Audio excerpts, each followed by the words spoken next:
When she stumbled right into her second sister, Alora, who brought her highly manipulative boyfriend to beg Grandpa Silas for his ultimate blessing, but right as they were hugging and crying their eyes out, completely softening the old grandfather's heart, to the point of agreeing when they suddenly heard her inner voice, "Oh, my silly second sister, he really hasn't let you transfer a single penny to him. He's just indirectly greedy for your wealth. Whenever he wants to buy something, he posts it on his social media stories and makes it visible only to you. Pitifully, this giant goofball is still completely kept in the dark every single time. She has to find all sorts of natural-sounding excuses to personally deliver the gifts to him. This second sister of mine is perfect in every single way. It is just that when she was reincarnating, she completely forgot to put skill points into her IQ. You treat him like your pristine white moonlight while he treats you like a backup cash machine, waiting for the day this edgy Dragon King reclaims his throne. First sacrifice offered to the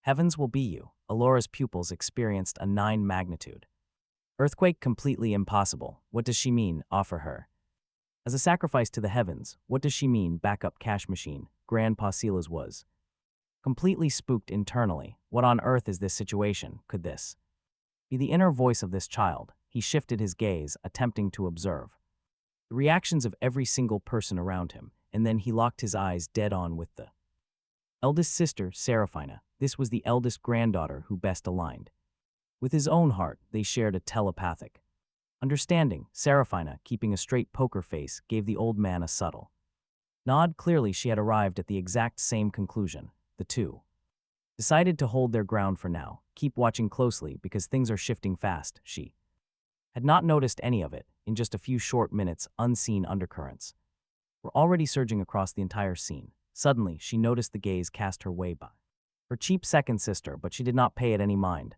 She assumed the other party was staring because she had not seen her before. In her heart, she felt incomparable sympathy. This second sister of hers looked so glorious on the outside, but in reality, she was just a small cog in some other couple's twisted little roleplay. The only reason Lucius came looking for her this time was purely because he had recently fought with his actual partner. He really wanted to use second sister to make his real lover jealous, and as a bonus, seeing that she was rich, gullible, and incredibly pretty, he could easily seek some emotional comfort on the side. The moment they get back together, the first one getting kicked to the curb will be you. Hearing this, Alora's sanity was about to short-circuit completely, but she forced a deep breath. Those were just simple things about money and wealth. None of that mattered. Grabbing Lucius's hand, she walked right up to the old man and solemnly declared, "No matter what anyone says, Lucius saved my life. It can be said that without him, I would not be here today. Grandpa, isn't this more important than absolutely anything else?" Grandpa Silas scoffed through his nose. He wanted to say the Victorian era called. They want their tropes back. Nowadays, this whole pledging your body to repay a debt routine is totally out of style. Before the old man could even, those sharp, sarcastic thoughts flared, and that unfiltered voice drifted over once more. She scoffed at this life-saving grace, questioning when Lucius ever actually saved her cheap second sister. Hearing this, Grandpa Silas froze. His movement to stand abruptly stopped. The old fox caught the hidden drama, feigning complete nonchalance as he spoke. He asked if they meant that shipwreck incident back during university. He mentioned her being stranded on that island, though second sister suddenly sensed a hidden motive. Blinded by love as she was, Alara still realized what the old man plotted. Still refusing to believe in anything supernatural, she readily admitted the truth. She confirmed it was indeed that shipwreck, while our protagonist searched her mind. Sifting through the details, a sudden flash of inspiration struck her. She remembered that her second sister was actually tragic beyond belief. Lara was stunned, silently wondering how on earth she was tragic. She desperately wanted more details as the inner voice continued its reveal. The voice mused that Alara had no idea who actually rescued her. It definitely was not Lucius, who was busy struggling just to save himself. Instead, a literal dolphin had headbutted her unconscious body all the way ashore. Hearing this, Alara's inner world took a massive, catastrophic hit. She tried to argue that Lucius still kept her warm with a straw mat. But the protagonist's silent roast delivered another devastating blow. That supposed care was complete nonsense, and the mat was not for warmth. He was simply terrified that her corpse would rot and spread disease. He thought she was dead and did not want a smelly body nearby. Lara actually survived that grueling night entirely on her own willpower. But the moment she finally woke up, Lucius happened to stroll by. Spotting her utter confusion, he seized the chance to act like her savior. Amazingly, Alara fell for the lie completely, hook, line, and sinker. After the rescue, she idolized him and threw piles of cash his way. If she truly wanted to repay her savior, she should have helped dolphins. Donation to a marine conservation society would have made way more sense. Suddenly, the entire main hall fell into a heavy, suffocating silence. Lucius had no idea why the Serafina family suddenly grew so cold. Still, he assumed their quiet reaction worked entirely in his favor. He gushed about how wonderful it was that they could finally be together. She quietly mentioned remembering a dolphin when she first fell into the water. She directly asked Lucius if he had any memory of that dolphin. This sudden, highly specific question caught him entirely off guard. He panicked, his heart skipped a violent beat as reality hit. He wondered how she remembered this, stammering that she must be mistaken. He claimed to have absolutely no memory of any such thing. While trying to stay calm, his obvious panic exposed the truth. Lara frowned, her voice suddenly turned colder than ice itself. She demanded to know why he was lying to her face. Everything was finally rushing back to her after all these years. She realized she was left alone on the shore, never saved by him. Lucius was screaming internally, wondering how she could possibly remember. Did his sister's brain finally turn on? Kaylin lets out a sharp, silent gasp. This sudden realization almost makes his sister lose her composure completely. Lucius stands there, completely dumbfounded, frozen in absolute shock. He cannot squeeze out a single word. This silence practically seals his guilt. It is 100% true. The sister's final sliver of hope shatters into dust. In deep disappointment, she waves her hand and tells him to leave immediately. They are completely done. From now on, their paths divide and they are total strangers. She warns him never to contact her again. Lucius' face flushes a deep, embarrassed red. He never expected his web of lies to be torn apart so brutally. Facing the heavy, judging stares of the powerful Serafina family, his mind completely crumbles. He scrambles away in a panicked frenzy. Watching his pathetic retreat, the second sister quietly lowers her head. Kaylin thinks she looks incredibly sad, wishing he could somehow comfort her. Hearing his warm thoughts, she looks at Kaylin, feeling deeply touched. So this is their newly returned little brother. Quite a handful, really. Even though his blunt honesty brutally stabbed her right in the heart just now. Still, Kaylin thinks, if you fail 99 times, just get back up once more. Just to round it up to a clean 100, or better yet, string him up.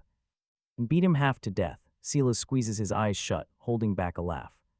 He commands his rebellious lips to stay down. Meanwhile, his sister is totally done. She is nearly fainting from exasperation. The old man lets out a soft cough. After all, she is his granddaughter. If she actually drops dead from rage, he would be the one stuck cleaning up this absolute and total disaster. He clears his throat and calls Kaylin over, suddenly being put on the spot. Kaylin finally remembers he is actually here for a family reunion.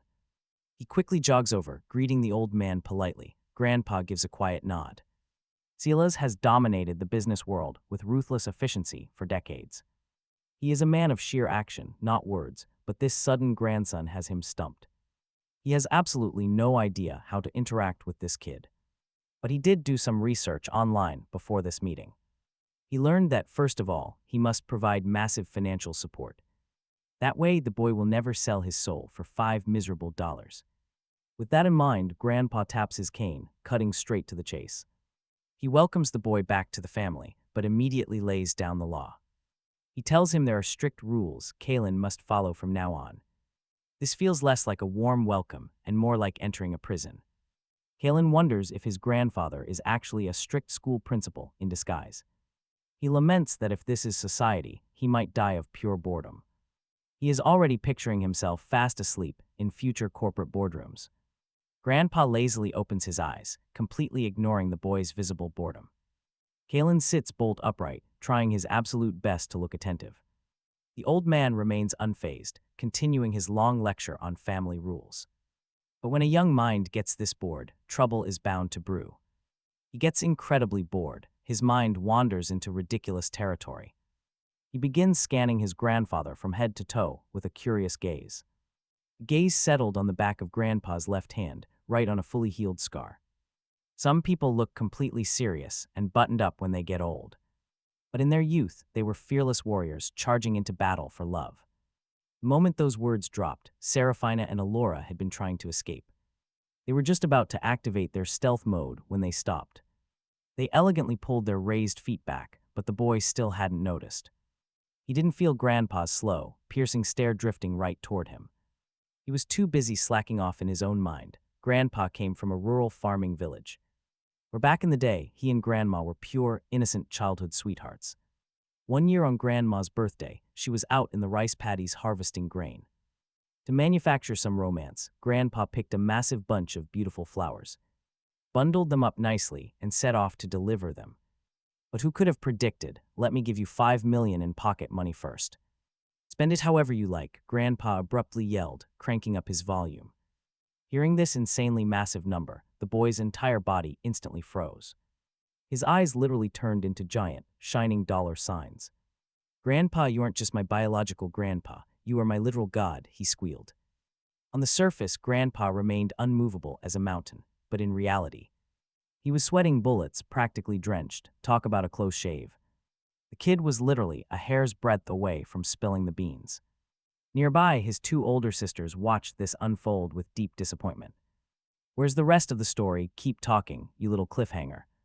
Was his silence really bought for a measly 5 million? He acted as if they couldn't afford to pay him. His heart rippled for such a paltry sum, which was completely unacceptable. They had to take him out to see the real world. Having successfully used 5 million to silence the kid's inner voice, Grandpa decided he needed to find some work for this kid. He couldn't let him have enough free time to dig up old family gossip. To be completely honest, Grandpa was genuinely baffled by the whole thing. Where on earth did the boy get the intelligence to uncover such ancient history?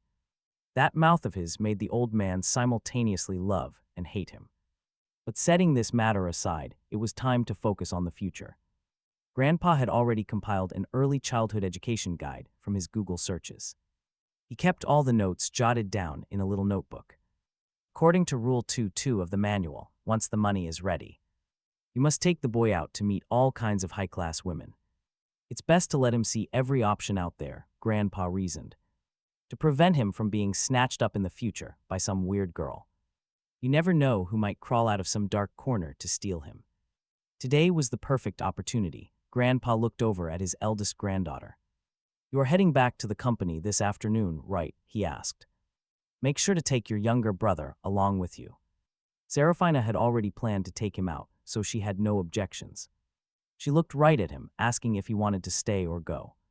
He looked back, wondering if they had already made up their minds. He felt like they micromanaged him, completely pre-planned his life with absolute precision, but whatever, he did not care for that 5 million. Yuan, he was a humble brick, ready to move anywhere. "Here comes the airplane," he nodded obediently to his eldest sister. She stared. Did this kid seriously have a split personality?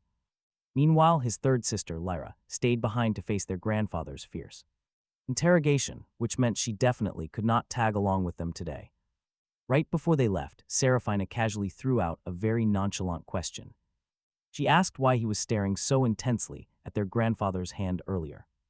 The kid blinked his massive, innocent eyes, claiming he was just curious about a scar on the old man's hand, but where did he leave off? Right, their grandfather originally wanted to present some flowers to their grandmother. He was holding them high, delivering an incredibly cheesy and romantic confession.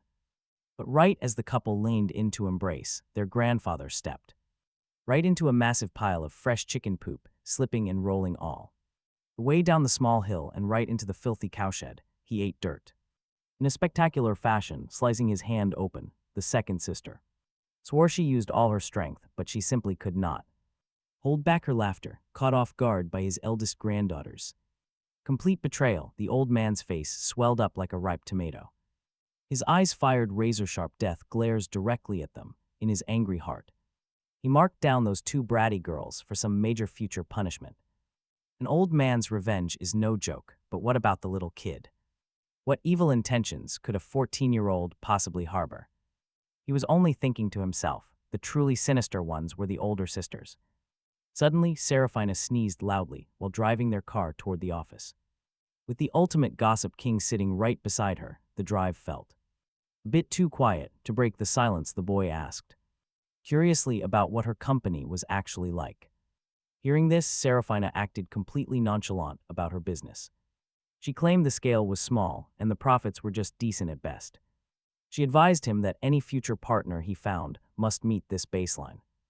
Those terms were supposedly not demanding at all. Soon, they arrived at the massive corporate building, and the kid tilted his head back completely. His neck nearly snapped, yet he still could not see the very top. Talk about a massive understatement. She actually wanted him to stay single forever, which totally caught him off guard. Seraphina walked over to him, right as he mumbled that, raising an eyebrow and patting his head. She told him to stop staring like a dummy and hurry up inside. The entire top floor was her personal, exclusive office domain. Seraphina walked to her desk and sat down, explaining she had an important video conference to join. She told him to play quietly on the side, promising a grand tour afterward. He listened to her meeting for a moment, but found it incredibly boring. Instead, he focused on Seraphina's highly professional side profile. His eldest sister looked absolutely gorgeous while she was working seriously. Unbelievably pretty, hearing the silent praise of her swooning fanboy beside her, Seraphina could not help but smile. It was not that she had never heard before praise from others before. From childhood to adulthood, the sheer amount of compliments could easily make her ears grow calluses, but who knew how? How much sincerity was actually in those words? He was different. He was truly, genuinely thinking it right in his heart. But before she could even enjoy her happiness for even a few minutes, his deeply distressed voice echoed over. Incomparably heavy. It is such a pity that a perfectly fine beauty still has no idea that the personal secretary she trusts the absolute most has long been secretly playing corporate footsie with the rival company. She's about to be framed and sent straight to the clink to make license plates, all under the serious charge of financial crimes, no less. The other party spent several long years to covertly cook the company's books, making fake accounts. What on earth should he do? How can he subtly and flawlessly alert Seraphina he had simply not participated in a single one of the company's projects? If he just randomly bring it up, would it not be way too suspicious? But if he does not act, soon his eldest sister was really going to end up stepping on a prison sewing machine. Talk about a shock. Seraphina was stunned, slamming her iced Americano heavily onto the desk. He looked up in bewilderment. The Minister of Finance, who had just walked in to report, jumped out of his skin. He stammered out, "Is there a problem?" Seraphina's gaze blazed like a torch. She declared, "I just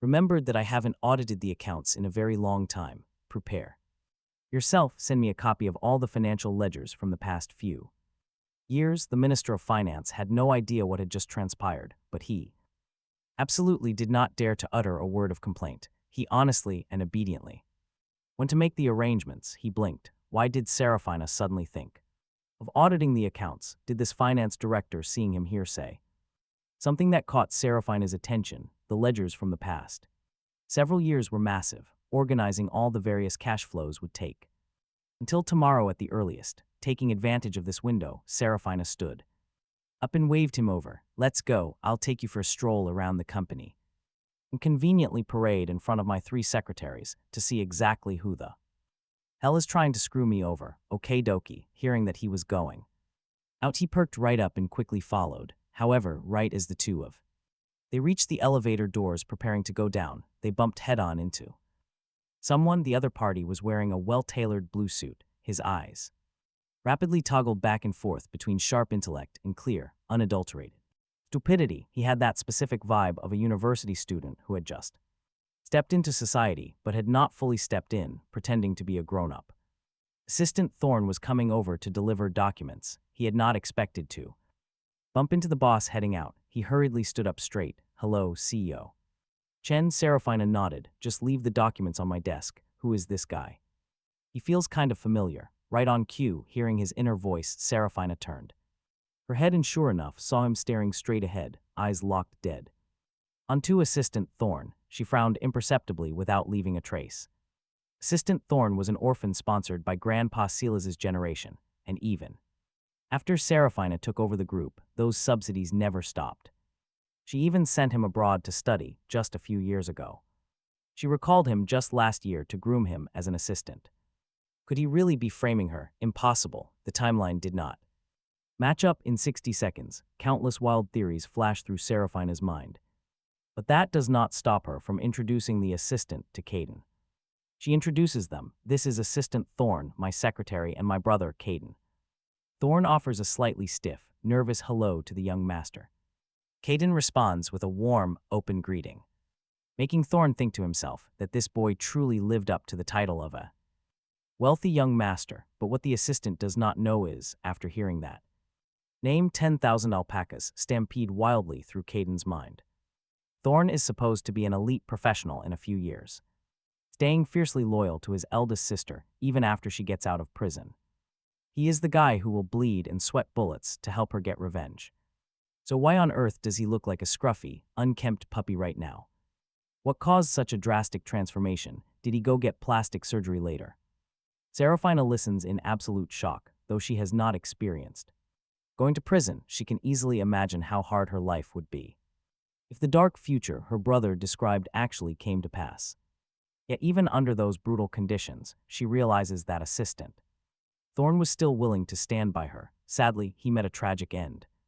Serafina caught a chronic illness in prison and passed away mid-revenge.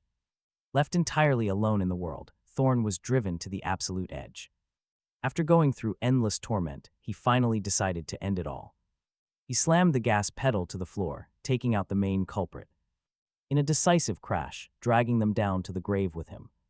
Looking at the slightly goofy, youthful smile on the assistant's face now, Serafina's gaze softens. The Chen family will absolutely never mistreat anyone who knows how to repay kindness with such deep gratitude. Meanwhile, Caden is still mentally freaking out over this legendary tragic tactician. He thinks Thorn basically holds the ultimate script of a doomed loyalist.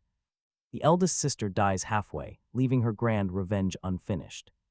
And this poor guy worked himself to the bone until his dying breath. Caden starts singing a dramatic, emotional thank you song in his heart. This ridiculous mental opera immediately makes Serafina's head throb. She wonders if her little brother is somehow allergic to normal emotions.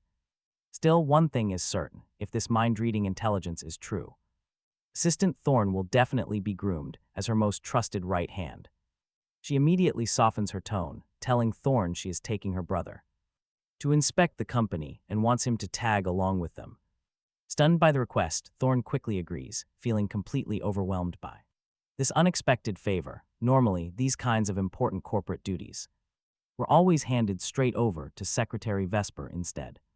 Serafina specifically drags him to the legal department to show off what true elites look like, and then she drags him directly to the fashion department to show off real high fashion, right as all the major department directors finally arrive. They bring their absolute best-looking staff along. They walk in circles. Countless rounds later, he is completely exhausted. No tour here. He feels like he is selecting a royal harem. The long tour ends as he opens the private office door. A sweet-faced woman turns. She welcomes them with a gentle smile. She sees Serafina. Instantly, she flashes a warm, gentle smile. She grabs a folder from the nearby sofa. She smiles warmly. Welcome back, CEO Chen. The bidding proposal for the Golden Bay project is already fully drafted.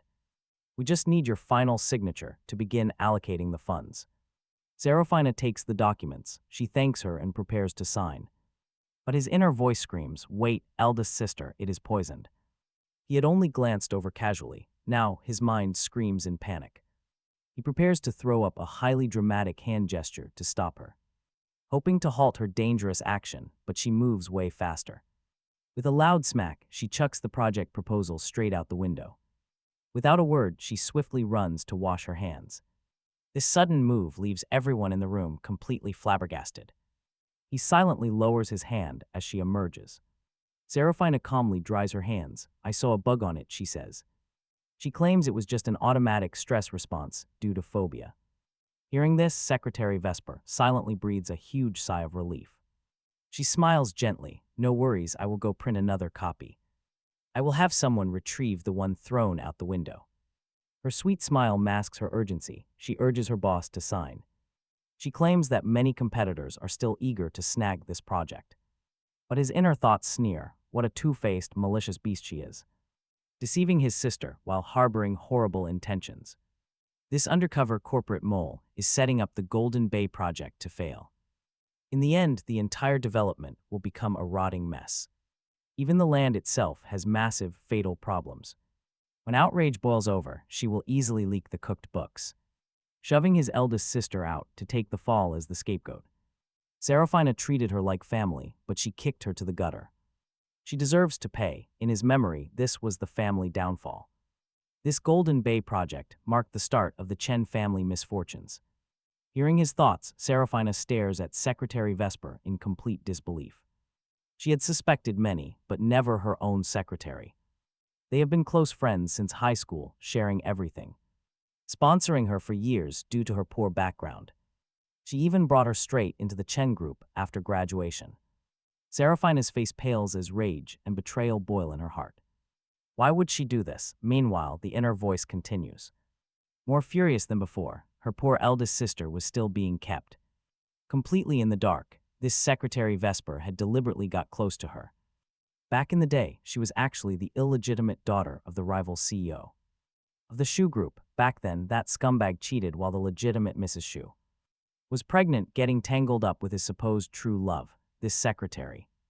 Vesper knew full well her status as an illegitimate daughter would never allow her into the light, so to seize power openly and legitimately in the future, she deliberately approached Serafina.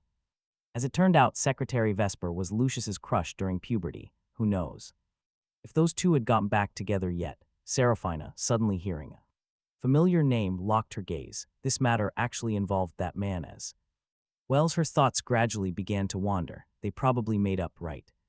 Lucius would be a pretty huge asset for Secretary Vesper, even though he got dumped by the second sister. He still held leverage over Secretary Vesper in his hands. In the past, Lucius made the second sister bring him to the company to help steal documents. These two were basically grasshoppers tied to the same rope. They would not stop until one of them was dead. Serafina sneered. Internally, later tonight, she would have her assistant Thorn investigate this thoroughly. Secretary Vesper still had no idea that in just these few short moments her darkest secrets had been stripped completely bare. She walked over holding a piping hot, freshly printed project bidding document. Smiling face was welded onto her features like a mask. CEO Chen, you can sign it. Now Serafina shot her a sidelong glance, returned to her seat, sitting down.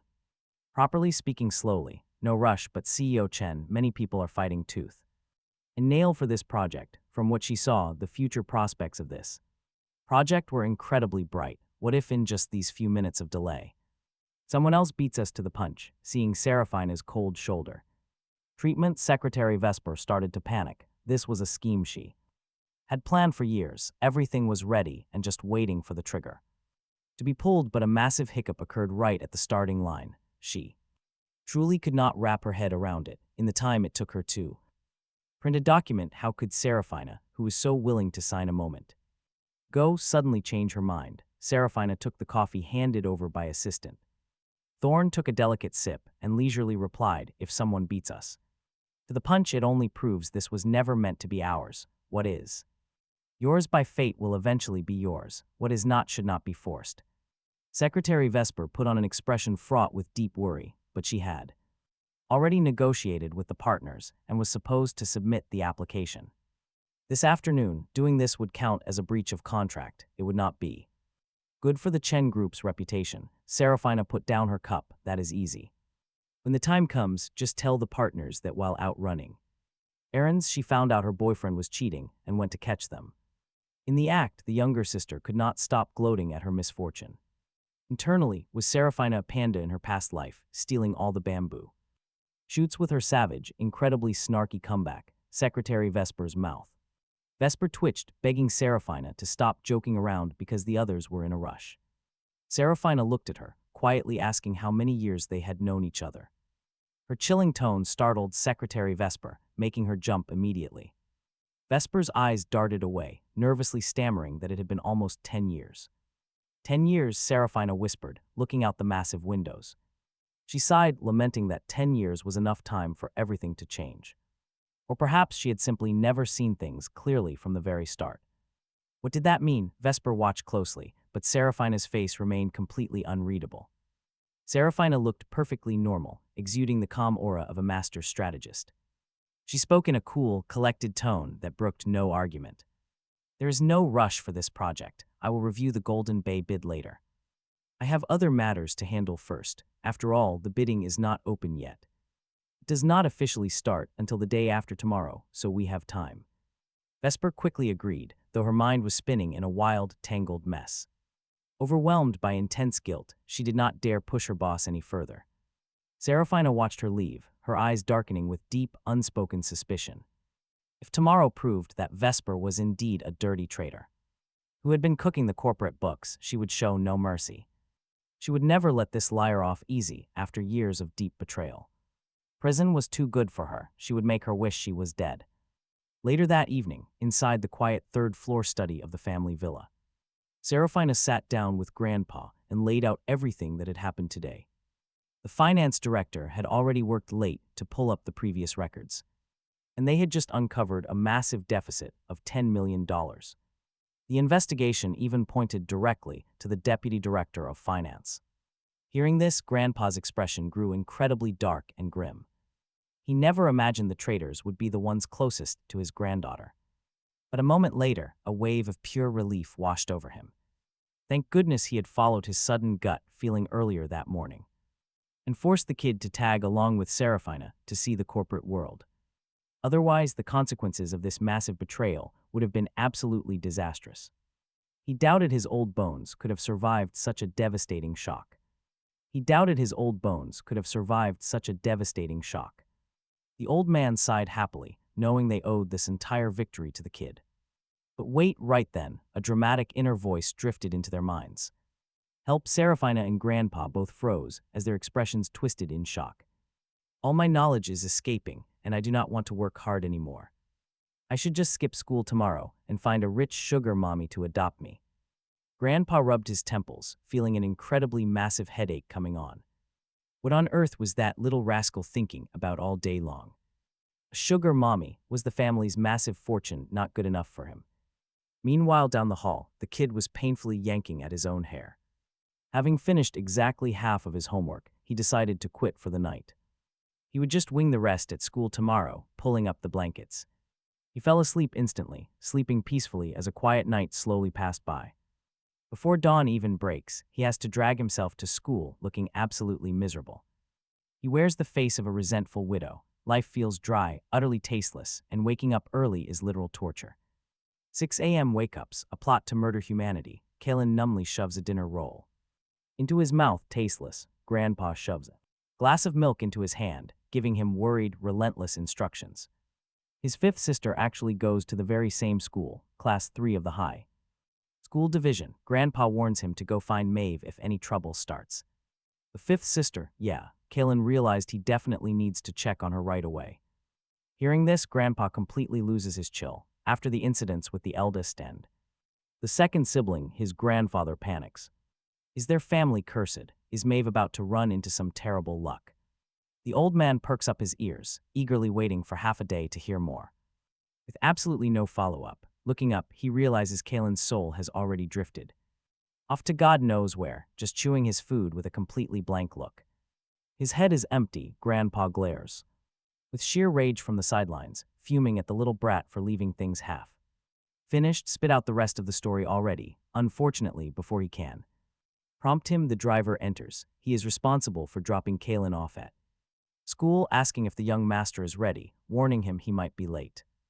Kaylin quickly replies that he is coming. Grandpa desperately wishes he could use a dramatic stop gesture to pull the kid back and interrogate him about the problem, but he suppresses his impulses. In the end, he can only watch helplessly as the boy runs off. The front door clicks shut. Grandpa turns around and shouts to Seraphina, who is just coming downstairs for breakfast. He orders her to contact the fifth sister, Maeve, telling her that no matter what, she must keep Kaylin with her. 30 minutes later, he arrives at a famous private elite middle school where most students are obscenely wealthy. Every single year, countless parents still flock here like desperate lemmings to enroll their kids if a student can make friends with highly powerful families who are willing to give a helping hand. Their future is basically destined for skyrocketing success. The driver asks if he should walk Kaylin inside. Noticing the badminton racket bag and backpack look awfully heavy, Kaylin declines, waving his hand as he lifts the bag. Suddenly, a loud, heavy, metallic clanking sound rings out from inside it. Both of them freeze instantly. Falling dead silent, the driver hesitates, asking if the young master's racket is broken or if he needs help buying a new one. Kaylin quickly refuses, insisting everything is fine, before bolting into the school as fast as possible. Reaching the bottom of the school stairs, he quickly unzips the heavy bag. That was incredibly close. He almost got caught carrying something far from a harmless badminton racket. Hidden inside is a brutal, solid piece of steel rebar. And trust me, based on his experience, the moment he is kicked out of the Lin family, those brownnosers who used to suck up to him will turn on him. If things go as expected, this whole mess was definitely orchestrated by Alden. Plus, Kaylin extorted a hefty sum of cash from him yesterday, meaning the retaliation is going to hit 10 times harder now. Words that had once been scribbled on his desk, and the time he was almost shoved into a burlap sack and beaten. Remembering these events, his eyes slowly filled with excitement. It was time for his hunt, returning to the classroom where he belongs. His original seat in the very front row was unsurprisingly taken by another male student. He was not even angry. He walked straight toward the window seat in the back row, right next to the trash can. Finding his desk, he saw the word trash written across it in blood red paint, exceptionally glaring, but to his surprise, at his desk there was a girl sitting there, covering her face with a textbook. She had her feet propped up on his desk in an incredibly arrogant manner. So they had changed their tricks. He raised an eyebrow, paying no mind to the eerie silence around him. After all, these classmates were always quiet when watching a good show. Seeming to notice the sound, the girl slowly lowered the book from her face, nonchalantly asking if he was back. Before the girl could even finish her sentence, a flash of silver suddenly streaked through the air. A solid steel rebar nearly smashed straight into her face. The young man standing before her had eyes as cold as ice. Either she compensated him with a new desk today, or she was not leaving today. But upon seeing her face clearly, his defenses almost crumbled. Holy crap, he realized. This was his fifth sister, Maeve. Why was she so bored that she came looking for him? Maeve had not recovered from the shock. Yet was this the brother from her eldest sister's call, who was supposedly as fragile and delicate as a little lamb? Then who on earth was standing right in front of her before the question marks in her head could even stop multiplying? That eerie inner voice suddenly popped into her brain, matching perfectly with his actual voice. Maeve had an epiphany. Could it be that she was the legendary woman chosen by the light? She could definitely accept this. Maeve tried her best to strike her coolest pose, deliberately lowering her voice, calling him little brother, and asking if he had nothing to say. To her, he opened his mouth, about to speak, when the sound of desks and chairs being knocked over came from the side. Talk about an intense family reunion. This brother's path in life was way too freaking hardcore. The high school operated on a boarding system. Maeve had been sleeping soundly in her dorm room when she suddenly received a call from her eldest sister, demanding she go meet this brother she had never even laid eyes on, threatening to freeze her credit cards if she did not comply. Thus, Maeve was forced to bow her head to the evils of capitalism. She had planned to just casually deal with it and get it over with, but who would have thought that the moment she walked into his class, she would see the word trash written on his desk and hear a whole bunch of nasty rumors? Maeve instantly flew into a rage. No matter what, the members of their Chen family were not vulnerable enough for outsiders to casually bully them.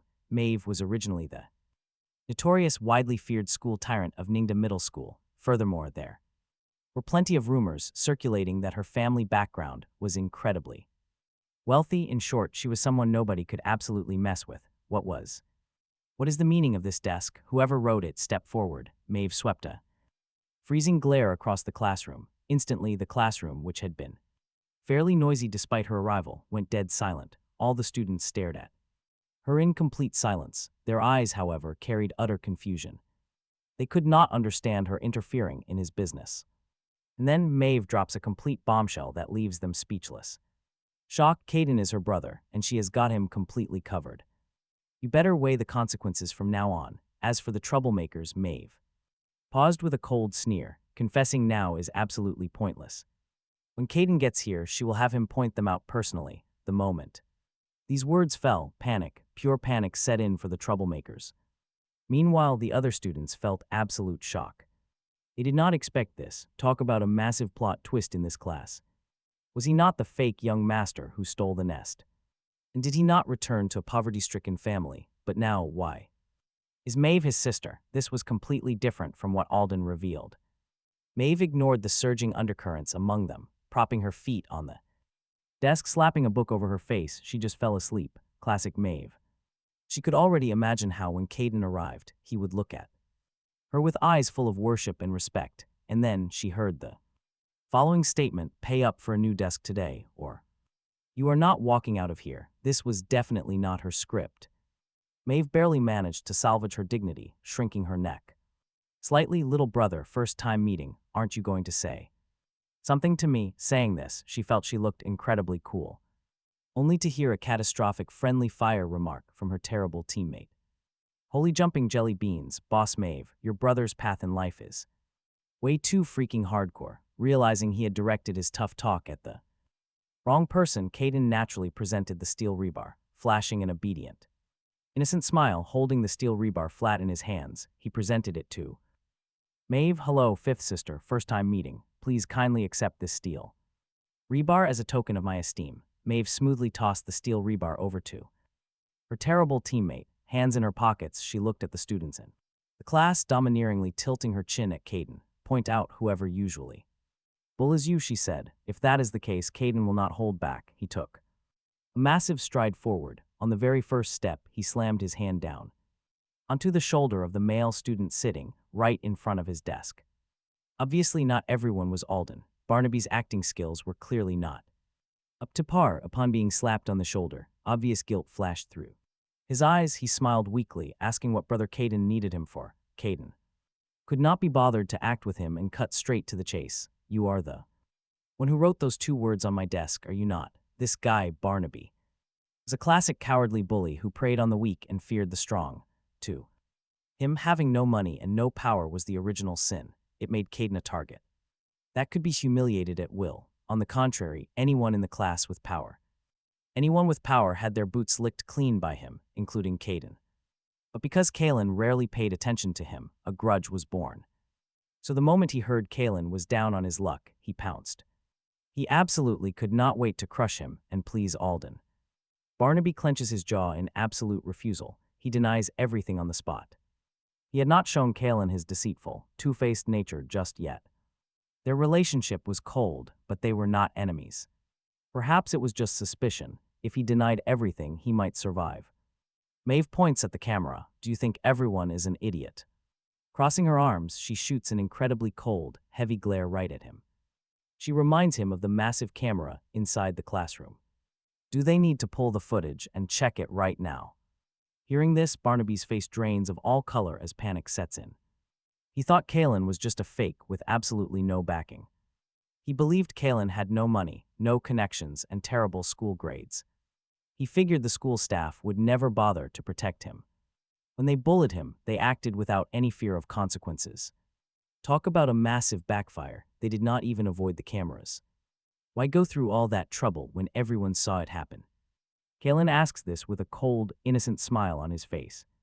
His expression carries a strange, innocent cruelty as students start whispering. They immediately point fingers, shouting out that they saw it too.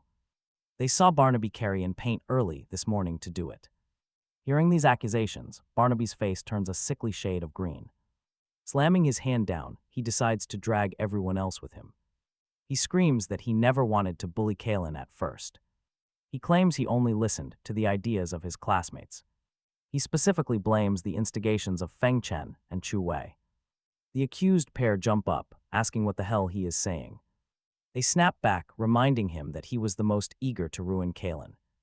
One of them yells that he has absolutely nothing to do with this. They proposed the plan, and he only wanted to warn Kaylin. The others yell back, calling his defensive excuses complete garbage. Honestly, Kaylin doesn't even need to move as they tear each other apart. The 3 of them are already fighting like rabid dogs. The The homeroom teacher stands at the door, witnessing this chaotic scene. Unable to step in, he tries to shrink into the background. The furious, red-eyed students have already tangled into a physical brawl. Maeve watches with icy detachment before looking back at Kaylin. His face is completely calm, making her wonder if he is traumatized. She wonders if the shock was simply too much for him. Still, she has orders from Seraphina to look after this guy. Maeve figures she will not get any real studying done today. So she decides to just grab him and walk right out. She heads straight to the teacher, completely ignoring the screaming crowd. 3 idiots brawling, she watched, hands in her pockets, speaking casually. Tell them when they finish, the Chen group will remember this grudge. They better tell their parents, let them know what they did. Their parents will naturally know exactly what decision to make here.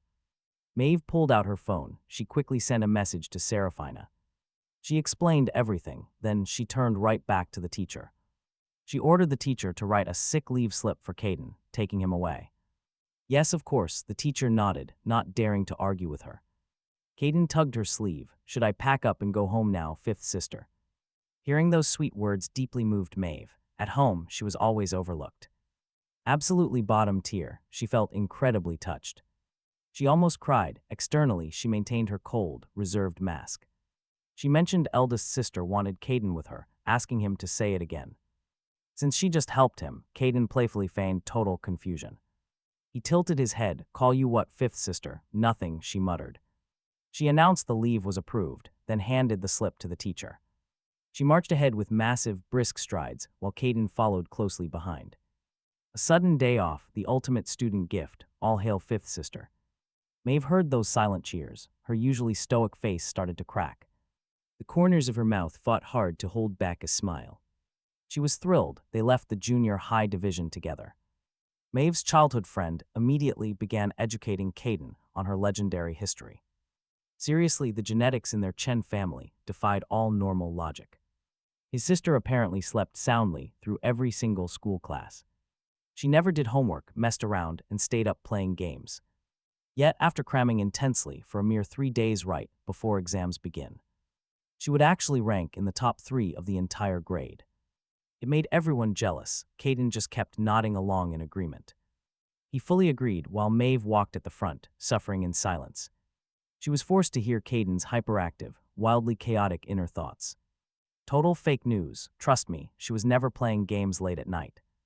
She was secretly listening to intensive online crash courses. Sleeping in class was just a way to trick everyone. She wanted them to think she was lazy, but behind closed doors. She devoured practice exams like gaming. Those final 3 study days were simply when she could study without hiding her hard work. Her laziness was pure camouflage. Secret overachieving was her real weapon. Clementine saw Caden listening so intently, making her speak even faster. She poured more energy into her story, the praise practically overflowing. It was not just school. Maeve was also an absolute monster at sports. She got perfect fitness scores, boasting stamina that was totally unreal. Clementine spoke with pure, unfiltered admiration for her childhood friend. During a group school trip to climb Mount Tai, everyone gave up. Most students collapsed before even reaching the ticket booth, but Maeve just kept going. She easily conquered the entire summit like some kind of legendary force. Descended on us all. Right after she got back, she just went straight to school. It was so amazing, but wait, you clearly have not seen the fifth sister, whining and squealing. Like a dying seal after she ran nonstop for a full day, her body was completely limp like jelly. The only tough thing left on her was her stubborn mouth. While walking ahead, Maeve was buried in her own thoughts, staring down at her phone. A cold sweat was starting to break out. Her little brother knew way too much. Oddly, Seraphina, who was always drowning under a massive mountain of work, seemed to know Maeve would reach out. The text she sent got an instant reply. Through her sister Seraphina, she quickly learned a surprising truth. She was not the only sister chosen by the mysterious light. Its bizarre power was somehow reaching out to cover their entire family. Seraphina warned her to keep this completely secret and make sure to wipe the chat history. But if you wanted to know where all this strange inside info came from, the simple truth was that Seraphina did not dare to explain or even ask. Just treat our brother like God descending from above to bring salvation to us mere mortals, she said. Maeve replied, "Are you serious, Seraphina? When did you start being so funny?" Seraphina replied, "I am not joking around, and I will absolutely destroy you. If you do not look after our brother, do well, and your allowance goes up. But if he gets upset for any reason, you will regret it deeply." Maeve typed back, "He just returned today, right? Are you sure he is the one who joined the family and not some long-lost god?" She felt that Seraphina was just acting crazy on her own, so she took a screenshot and sent it to Grandpa, hoping to complain about her sister's rude attitude. But after reading it, Grandpa texted back, "Your eldest sister is completely right. Be incredibly kind to your brother, and do not ruin your reputation with him." Or else, Maeve read those lines and silently shut down the chat app. No matter how much cash they offered her, or what sweet lies they told, she swore she would never end up as brainwashed as Seraphina and her grandfather. Oh, get ready, because a sharp whistle suddenly cuts through the air nearby. "Look who we have here, it is Boss Maeve. Are you ready for the race?" Tonight, although the greeting sounded polite, the mocking tone was hard to miss. Hearing that voice, both Maeve and Clementine instantly glared ahead with cold looks. Standing at the front of the gang was a girl with bright-dyed blonde hair. From the top of her head to her flashy shoes, she looked like a walking poster girl. For pure rebellion, she smirked, "Hey Maeve, it has been a couple of days. Why are you suddenly acting so weak? Did you run back home to nurse a baby?" Maeve snapped, "Who are you calling a baby?" She was ready to start screaming when she heard a calm but incredibly sarcastic voice speak up from right behind her. Oh dear, whose cute little golden retriever escaped its leash and started barking so loud. "Are you hoping some animal rescue group is going to save you?" Maeve immediately started laughing. She looked directly at the bright blonde hair on Astrid's head. Honestly, she really did look exactly like a lost golden retriever. Astrid quickly patted her hair, her expression turning incredibly dark as her temper flared. She demanded to know who the hell they were. Maeve stepped forward defensively, warning her rival Astrid, "You better show some respect," but Astrid did not. Astrid stood alongside Maeve, but she had not stooped to bullying a child. Besides, her wide area attack just now was indeed too broad. She let out a cold snort, refusing to dwell on the matter any further. She only glared at Maeve, with a sneer, asking if Maeve had forgotten their bet, hoping that when she failed, her mouth would still be as stubborn as it was right now. Of course, she had not forgotten. Maeve yielded not a single inch, throwing those words right back at her. After trading trash talk, the two groups went their separate ways. Clementine asked behind them what was wrong with Kaylin, hearing her voice. Maeve turned around in confusion, only to see Kaylin staring dead-on at Astrid. Retreating back, she froze for a moment, remembering that her arch-nemesis had a pretty good-looking face. Her pupils instantly underwent an earthquake. Did her brother catch feelings for that blonde punk? She was just about to badmouth her to destroy Astrid's image when she heard Kaylin curse, internally shocked that this was actually Sister Astrid in her youth. What was wrong with these girls? Did they all go to Korea for plastic surgery when they hit a certain age, or was it just the ultimate glow-up of adulthood? Although he had heard Maeve complain constantly that Sister Astrid and her were mortal enemies during school, the kind who had to fire verbal cannons at each other every time they met. He truly never expected Sister Astrid to have a phase where she acted like she owned the entire universe. Kaylin stared at that retreating figure, gently shaking his head. Sister Astrid, oh Sister Astrid, as incredibly badass and explosive as she acted toward his fifth sister now. That was exactly how pitifully she would beg and try everything to be her sugar mommy in the future. Looking at it from another angle, this script was actually pretty thrilling. Their family would go bankrupt in the future. Putting these two scripts together, after their family went bankrupt, Maeve's arch-nemesis would become her sugar mommy. Maeve's pupil earthquake target now shifted to herself. First, she was shocked that her family was actually going to go bankrupt in the future, and was shocked yet again that her arch-nemesis would actually want to be her sugar mommy in the future. Impossible. That girl was as straight as a ruler, but why would she want to be her sugar mommy?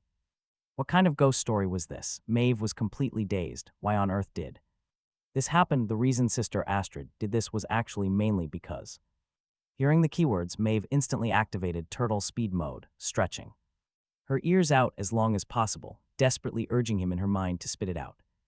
Beside them, Clementine let out a barely perceptible sigh. It instantly attracted Kaylin's attention. "What's wrong? Is something the matter?" he asked in Confusion, Clementine looked up at her friend's back, speaking somewhat. Helplessly, she was just a little worried about Maeve. Sure, Kaylin knew.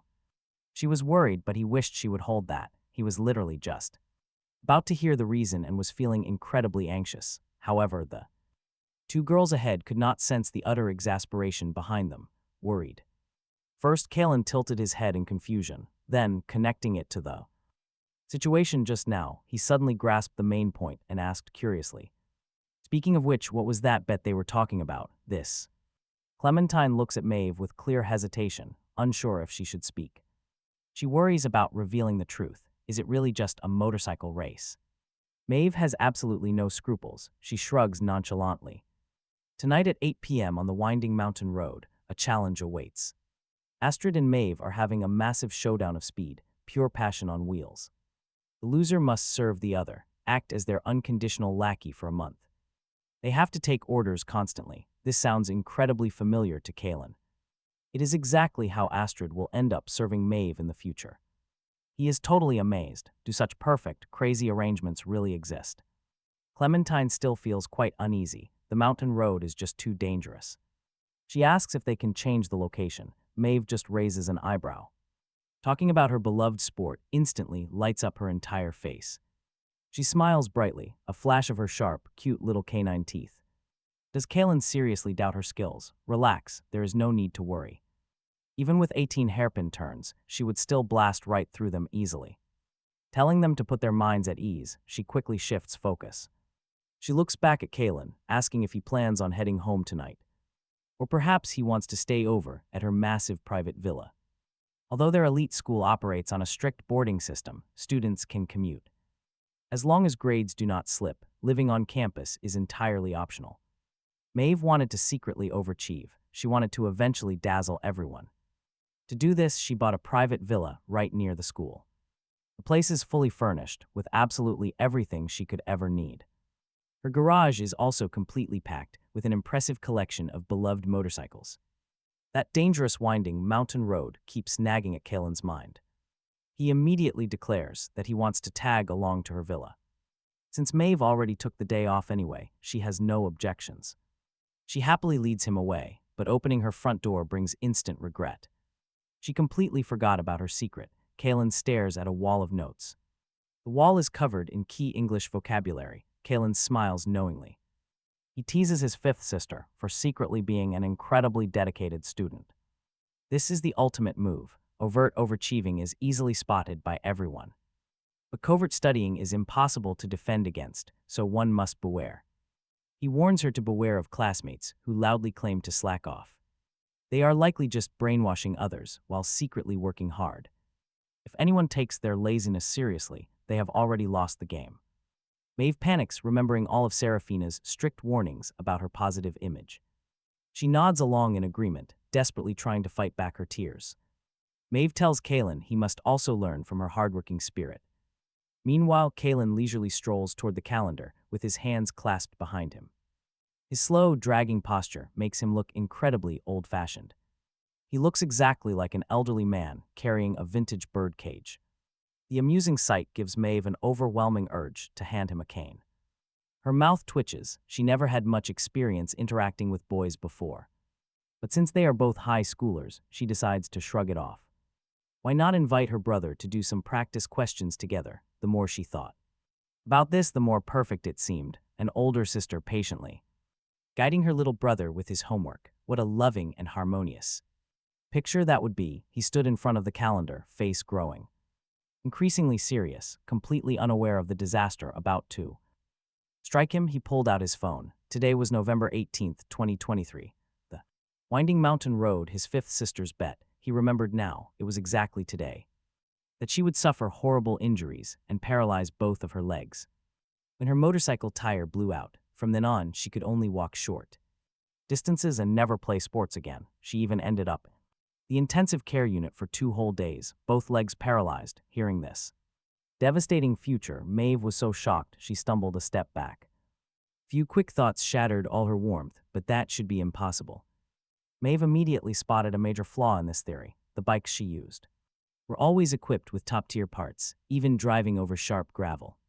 Would not cause a blowout unless someone put nails on the road, but even that made no sense. If someone did that, she would not be the only one. Crashing, plus she always thoroughly inspected all her bike parts. Before taking off, an accident was completely impossible, unless, of course, tiny explosive device was secretly planted inside her motorcycle tires.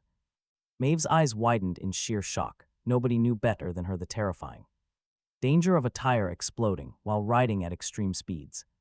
Her mind immediately raced with conspiracy theories. Could it be that? Absolute Snake Astrid? No, that made no sense. She was not that. Wicked, little did he know, his sister was going through absolute torment.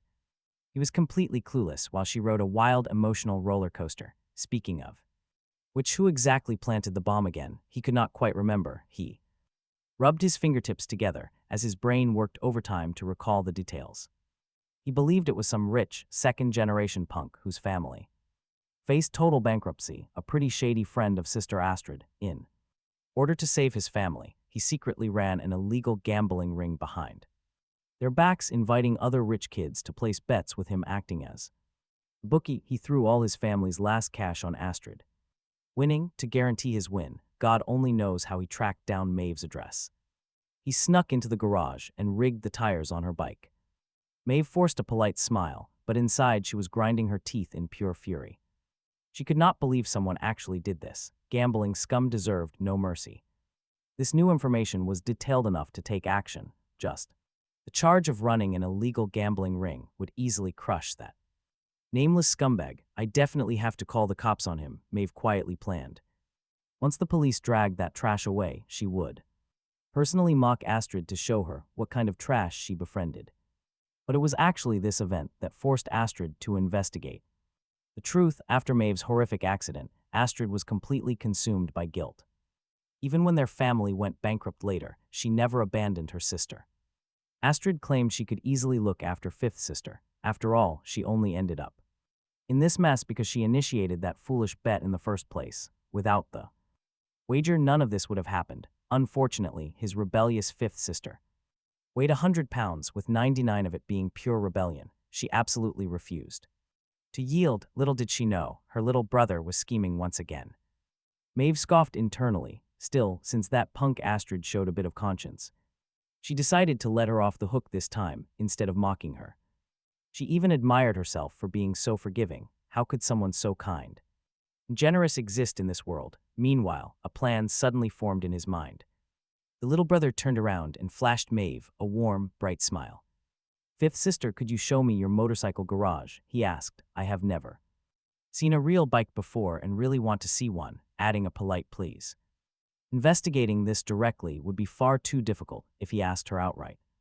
He had to handle it himself. First, he would locate her garage, then figure out exactly which motorcycle she planned to use for the race, along with extracting the exact model of the tires she would be running.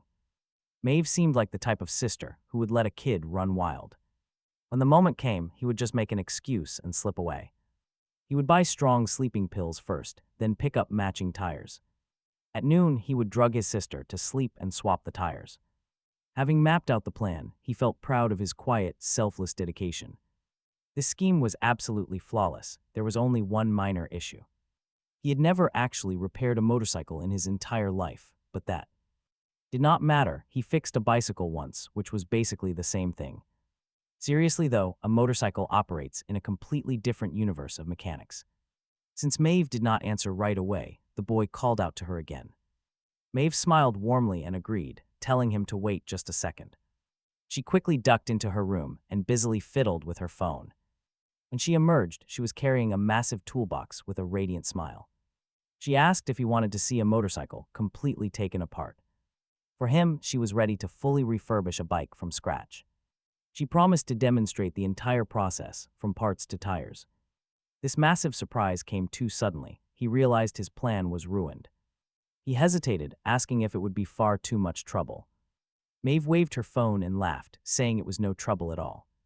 She had already ordered a brand new set of top-tier components to be delivered. She wanted him to just relax and watch without tiring himself out. Maeve insisted on doing everything herself while he observed from the sidelines. In less than an hour, the brand new components arrived. Maeve grabbed her toolbox and a fresh tire, leading the way to the villa garage. When the massive metal rolling door opened, it revealed an absolute dream. Rows of incredibly cool motorcycles in every single color imaginable lined the walls. Maeve walked past them and stopped in front of a fiery red machine. She waved him over, declaring this was her ride for tonight's race. He walked over for a closer look, admiring its sleek, gorgeous frame. The sleek lines look incredibly cool, truly a masterpiece, whenever Maeve speaks about motorcycles. Her entire being radiates endless energy. Originally, she only wanted to explain the basic mechanics of how everything works. Her main goal was simply to replace the tire, but when she realizes he is not secretly judging her in his mind and is actually listening quite earnestly, she instantly gets fired up. Dragging him along, she eagerly begins to introduce every single component until finally reaching the tires at the very end. The long lecture finally concludes. She does not hide anything from him, either swapping out the old tire right in front of his eyes. She sets the old one aside and uses a small knife to slice open the inner lining. He does not understand a single thing about motorcycles, assuming this is just standard procedure. Suddenly, the two of them become completely focused when Maeve's gloved hand brushes against a certain circular object inside the tire. Her pupils instantly contract. Hearing about the danger is one thing, but confirming the inner voice is real brings the shock to a whole different level. At this moment, she remembers his grim prediction of a future where both her legs are paralyzed. She instantly feels like she is plunged into a freezing ice cellar. She honestly dares not imagine if she had not brought her little brother here today, she would have been absolutely doomed tonight. He also senses something is wrong. Pointing at the small orange gadget, he asks, knowing full well what it is, asking his fifth sister what the object could be. He warns her this is too terrifying and they must call the police. They absolutely have to call them. Maeve's face turns pale as she shoots up to her feet, shouting that this is a detonator and someone is trying to kill her. With that, she bolts right outside. Halfway through her frantic run, she hears his exasperated inner thoughts. He grumbles that she runs way too fast and does not seem very bright, questioning why she is not checking other motorcycles first. If the other bikes have issues too, the culprit might fly into a humiliated rage upon arrest and detonate everything at once. If that happens, the resulting explosion would be absolutely terrifying. Just thinking about it is too thrilling. Maeve practically tumbles and crawls her way back. When he turns around, there she is, standing solidly right behind him. Heaven knows for how long. If she were not panting so heavily, the image would be perfect. He blinks in utter bewilderment, asking why she came back instead of calling the police. She claims she decided to inspect the other motorcycles first before making that call. Apparently, helping the police is the duty of every good citizen. That is a complete lie. Even if she cannot be a fearless bomb expert in his eyes, she refuses to look like a fool. Now watching Maeve diligently work away like an old peasant farmer, he simply leans against a beautiful snow-white motorcycle, enjoying the peaceful salted fish lifestyle without a single care in the world. This motorcycle is gorgeous. He wonders what it must feel like to ride it, imagining it feels exactly like flying. Smiling, he suddenly asks with great excitement if he can take it for a spin. Maeve had long noticed her little brother eyeing her sleek white motorcycle. Hearing his request, she tells him he can ride it eventually, but he is still too young. He needs to grow up first and then she will teach him, but mentally he is already far older. Since his actual mind is older than hers, he insists that he can handle it. He is already 14, but Maeve points out a brutal truth: his legs are too short. She doubts he can even grip the bike properly, but immediately after saying it, she regrets it. He warns her that she definitely just crossed the line. Maeve is ready to comfort her little brother when he suddenly changes the subject. He flashes a bright, almost too dazzling smile at her. He brings up the bet she made with their other sister, Astrid. Whoever crosses the finish line first tonight gets to boss the other around, right? He claims his height does not bother him, not at all. He claims he never holds grudges, especially since he settles them the same day. Hearing his thoughts, Maeve senses a trap, but her absolute trust in him blinds her. She figures he might just throw a mild tantrum later, nothing she can't handle. She brushed it off, completely unaware of the storm brewing in his mind. She nods, agreeing that a deal is a deal, and they must accept defeat. After replacing her ruined tires, Maeve calls the cops to handle the situation. Officers quickly arrive at the scene to kick off their investigation. Since her motorcycle tires are rare custom jobs, tracking them is easy. The police quickly trace the rare tires back to their source. They find the scumbag running the illegal gambling ring behind the tire slashing. Maeve immediately delivers some brutal, heavy punches straight to his face. When Serafina, the eldest sister, gets the news, her face goes completely dark. As the victim, Maeve is supposed to stay and sign paperwork at the station. But she begs her big sister to let her leave for her race tonight. She cannot miss her big appointment, no matter how much trouble she is in. Serafina is so speechless and angry that she literally kicks her out the front door. Maeve promises she will guard her brother and prepare for her punishment later. By the time they finally step outside the station, night has already fallen. Let's face it, Maeve's parenting style has always been pretty rough. Her primary rule is simple: just keep the kid breathing. She feeds him some quick, fast food, then hops onto her beloved motorcycle. She speeds off toward the winding mountain roads like a literal streak of lightning. But she did not leave him entirely alone, having arranged for a babysitter beforehand. She even panic-cleaned the house to hide anything remotely inappropriate. Maeve pats her best friend on the shoulder, leaving the boy in her care. She tells him that this girl is basically the responsible mother of their dorm. If he ever has any issues, he should definitely open up to her. It seems every girl's dorm always has that one designated mom friend. Problem solved, Maeve walks out feeling incredibly smug. The moment she is gone, Briar rolls her eyes and shuts the door. Briar mutters that she has barely even interacted with boys before. But after spending some time with him, she realizes he is actually well behaved. There probably will not be any trouble as she pats the $300. Stuffed into her pocket, she turned back to Kaylin and flashed a smile. Little.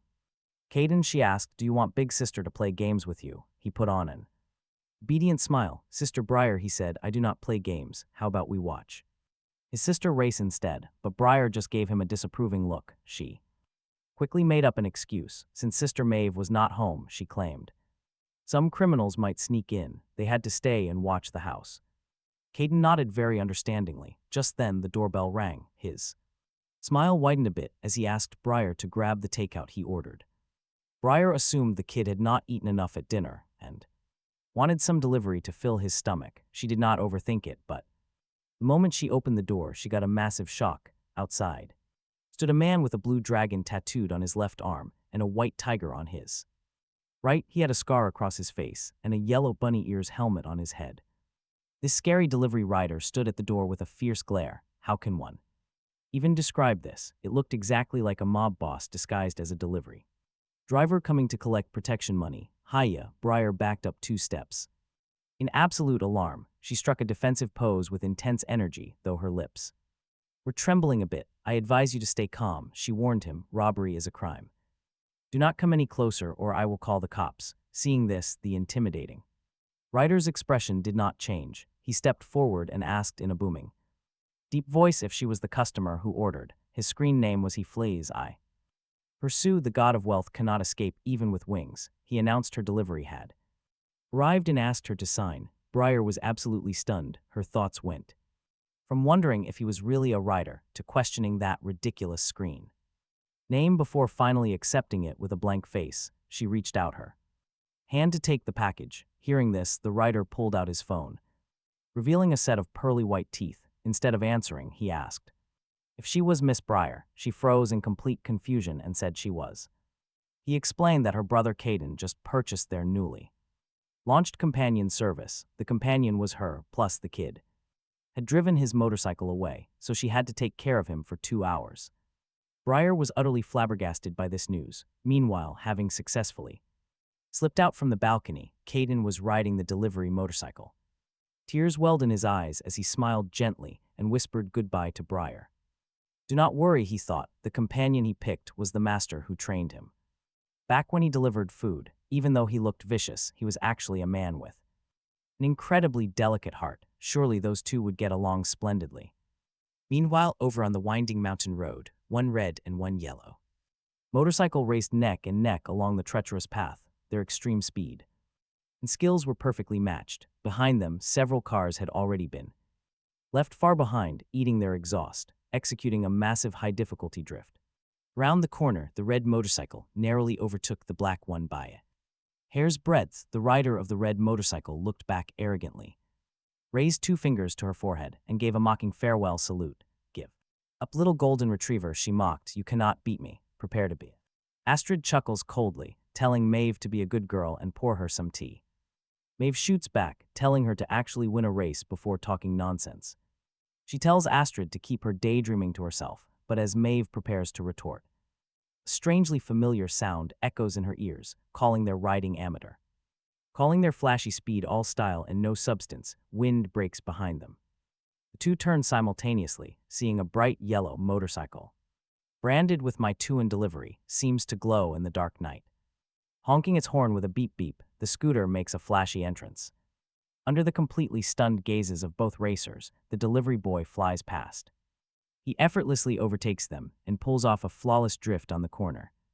Flexing his supreme skills right in their faces, he leaves them some parting words. Carried by the wind, casually yelling that he will wait for them at the summit. Astrid's jaw drops inside her helmet, her voice stuttering in complete disbelief. She stutters, asking Maeve how her little brother is so incredibly badass. The guy did not even brake for that turn, leaving Maeve even more shell-shocked. Maeve screams back that she has no idea, since the brat should be with Briar. The gap grows wider, they lose his tail lights. The yellow scooter completely vanishes, and by the time the two girls speed up and cross the finish line, they are greeted by a master looking down on them. With deep disdain, Maeve demands to know when he learned extreme drifting. She demands to know who taught him, completely ruining her composed, cool image. Lunging forward, her mind is completely consumed by his impossible, shocking victory. She was just utterly humiliated by her own little brother in her favorite sport. He shrugs, casually claiming nobody taught him and that he just rides randomly. Looking completely innocent, he explains he has never even ridden a sports bike. He just used to deliver food, and the basic mechanics are honestly identical. He only wanted to test the bike, never expecting them to be so incredibly weak. Maeve goes completely numb, devastated by his pure emotional damage. Astrid begs to know what kind of insane engine configuration he has inside. She circles the delivery scooter in pure disbelief, wondering how it runs so fast. She refuses to believe a basic moped has no hidden high-tech secrets. She searchingly eyes the bike, but he remains completely calm and unbothered. He tells her to stop looking, claiming he only installed a delivery timer. He declares that the only thing capable of overtaking his rear wheel is his front. When delivering food, either the meal gets cold or he does. Astrid looks down. She compares her luxury bike to his cheap yellow scooter and goes silent. Her pride is utterly shattered, but he does not let them recover. Smiling brightly, the brother opens up the recorder on his phone. Inside is the recorded conversation between Maeve and Astrid from earlier. He reminds Maeve of the bet: whoever crosses the finish line first tonight wins the absolute right to issue orders to the other, right? Maeve and Astrid are forced to accept their bet and admit defeat. Both girls were so confident that they never even imagined this happening. Neither of them ever considered the possibility of a third-party winner. These two veteran racers are now completely at the mercy of a delivery boy. Known to everyone at Ningdae Middle School, whom absolutely nobody dared to provoke. They finally got their karmic retribution today. Boss Maeve was finally back. Seeing Maeve walk through the front door, Briar almost burst into tears. The delivery guy from earlier had apparently received a message saying the employer was back, so he grabbed his bike and slipped out the side door. She complained about the inhuman treatment she had to endure during those 2 short hours. She was forced to complete 3 entire test papers, making her soul want to vomit. His little brother had truly screwed her over, but the rest of her complaints never made it out of her mouth. Briar's complaints stopped the second she saw the situation at the door. She saw Maeve walking right in the center, holding his phone and playing video games, smiling happier than anyone could imagine. On his left, Astrid was holding shopping bags in her hand and bubble tea in the other, occasionally holding it to his lips for a sip. Her face practically screamed how on earth did things devolve into this nightmare. Pure existential dread. On his right, fifth sister held a small fan, diligently fanning him like some kind of obedient, hard-working servant. The only thing the two girls shared was a slight hint of relief. Amidst their sheer bewilderment, at least their arch-nemesis had not won the race. Briar's brain completely short-circuited. What kind of ancient emperor setup was this? Holding concubines in both arms, Astrid calmly placed all the shopping bags on the table, pocketed one hand, and playfully waved her hand at him. She teased him on the sofa, saying she had safely escorted him to his destination and asked to leave. Fifth sister, completely focused on the game in her brother's hands, did not hold back and told her to get lost. Astrid realized these two siblings shared the exact same ruthless, uncaring attitude. Briar already sensed that out of the three people in the room, she absolutely could not afford to offend a single one of them. She quickly bid them goodbye, while Maeve thanked her for the hard work. Fifth sister warmly bid Briar goodbye, but coldly dismissed Astrid. Such double standards. After the two guests left, fifth sister relied on her limited manners to walk them to the door. When she returned, she immediately continued. Watching him play, soon enough, both of them got super into the game. The siblings teamed up in Peacekeeper Elite, shooting down noobs left and right. They played until exactly midnight before finally heading to bed, not because they had school, but because his godlike aim completely broke the enemy team's spirit. They reported him, firmly suspecting that he was using cheats. As a result, his account got banned. Fifth sister could not stand the injustice, pointing at their virtual noses and hurling creative insults. Then she got banned too after the opponents reported her back, successfully earning herself a 7-day vacation in the ban room. With nothing left to do, the two defeated siblings went asleep. Early the next morning, he was awakened by a delicious breakfast aroma. Fifth sister had ordered a premium dim sum set from Tianjin Pavilion. All kinds of specialty dishes were lined up. Why was the xiaomai so green? Something felt off, so he decided to heroically test it for poison first. That egg tart looks incredibly fancy. Apparently, they even infused it with actual bird's nest. Honestly, he can't even tell the difference between this and a regular bakery tart. But this crab roe soup dumpling is incredibly fragrant. What a major upgrade. He decides to keep stuffing his face. Suddenly, a sweet text message pops up. The screen reads, "Babe, are you awake? What are you doing? I am just eating."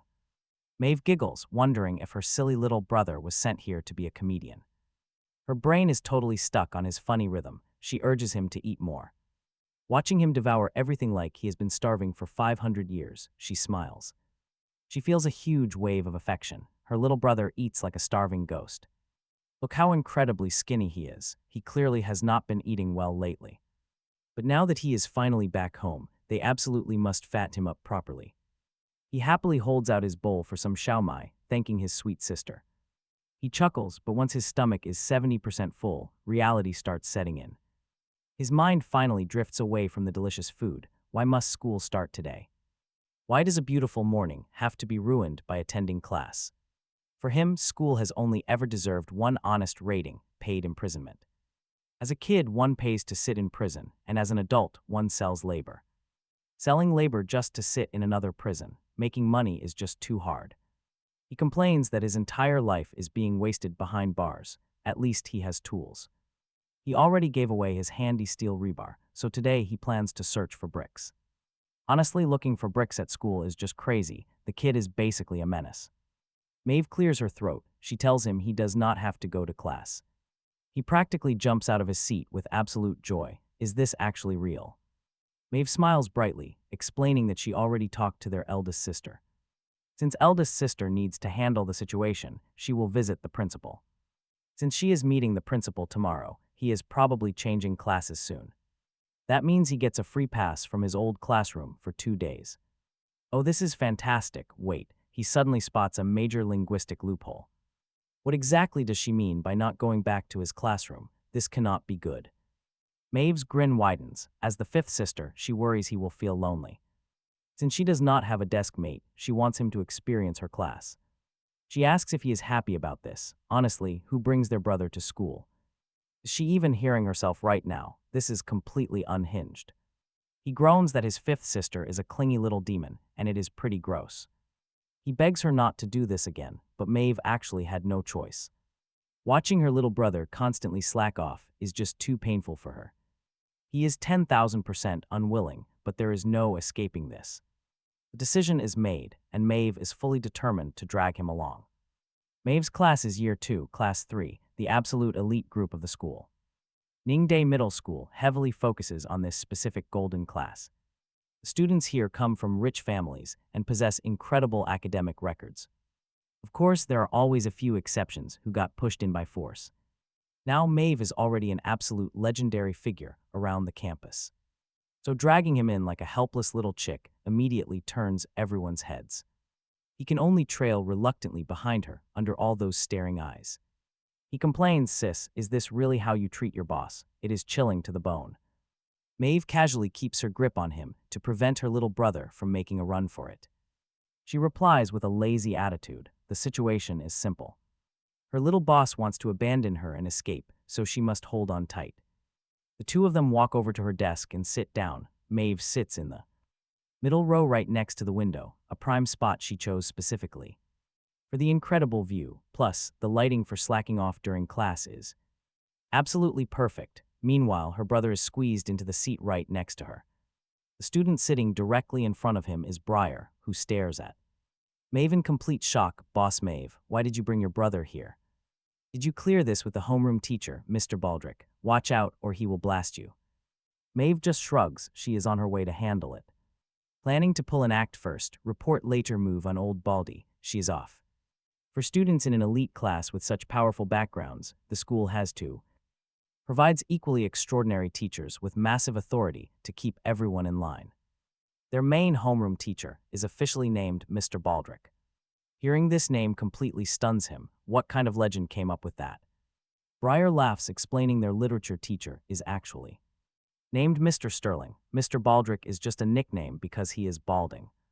Seeing him look eager for more gossip, Briar sits up straighter and starts listing them off. Not only that, but their English teacher is called the Raging Chihuahua, their history teacher is Neanderthal, their physics teacher is Flatland King Kong, their math teacher is Abs of Extinction, and their biology teacher is called Mr. Hawker because he always spits. He was only half listening at first, but the more he hears, the wider awake he gets. Then right on cue, a quiet, tearful voice speaks up right beside him. "Excuse me, could you let me look under your desk? I lost something." Lost something? The girl standing right there has delicate, incredibly pretty features. She has the gentle elegance of a traditional Watertown maiden, but clearly has been crying. Her red, swollen eyes make her look absolutely pitiful. He stands up immediately. After all, who could ever reject a pretty girl's gentle request? She softly thanks him and begins carefully searching underneath the desk. He takes the chance to lean closer and whisper to Briar.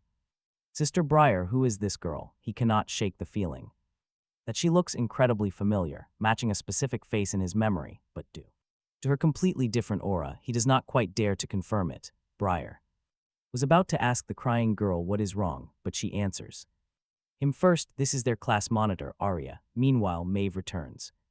She finished talking to the teacher and walks back into the classroom. Right then, she hears her brother's inner thoughts suddenly spike 9 octaves higher. Arya, oh my God, it really is her, the future ruthless business tycoon, Arya, chairwoman of the Chu group. How does she transform from this frail, delicate beauty into a cold, domineering corporate flower in the future? Maeve freezes for a solid second. Their quiet class monitor is actually going to be that badass. Wait, that is not right. The Chu group only has one son and daughter. Maeve knew it was not just bias. In wealthy families, sons usually got the inheritance. The daughter might be brilliant, but traditional business succession rarely favored her. Confused and curious, Maeve walked over to Arya, who was desperately searching. She tapped the class monitor on her shoulder. "Hey, class monitor, what are you looking for?" Hearing this, Arya jumped in. Shock, turning to see the school's big boss, made her instantly nervous. A lump formed in her throat as she choked out, "I am searching for a ruby ring." Her classmate standing nearby could not bear it anymore and stepped forward to explain. "It is an heirloom ring from the class monitor's family, passed down through the grandmothers of the Chu clan for generations. Early yesterday morning, right before great-grandmother passed away, she gave the ring to Arya, but this morning it completely vanished." Arya could not hold it in anymore, crouching down and sobbing uncontrollably. She explained she only came back to school today, intending to pack her bag and rush to her grandfather's house in H-City to deliver the heirloom directly to him, but in the short time she was in the restroom, someone took it. Hearing about this terrible loss, the other students immediately jumped in to help. but how could it vanish? Was it stolen? Maybe everyone should check their own bags, the class monitor.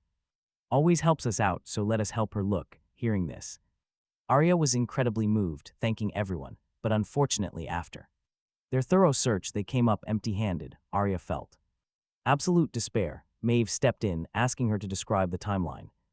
Biting her lip, Arya walked back to her seat and pulled out a wooden box. A deep blue sapphire was set right in the center.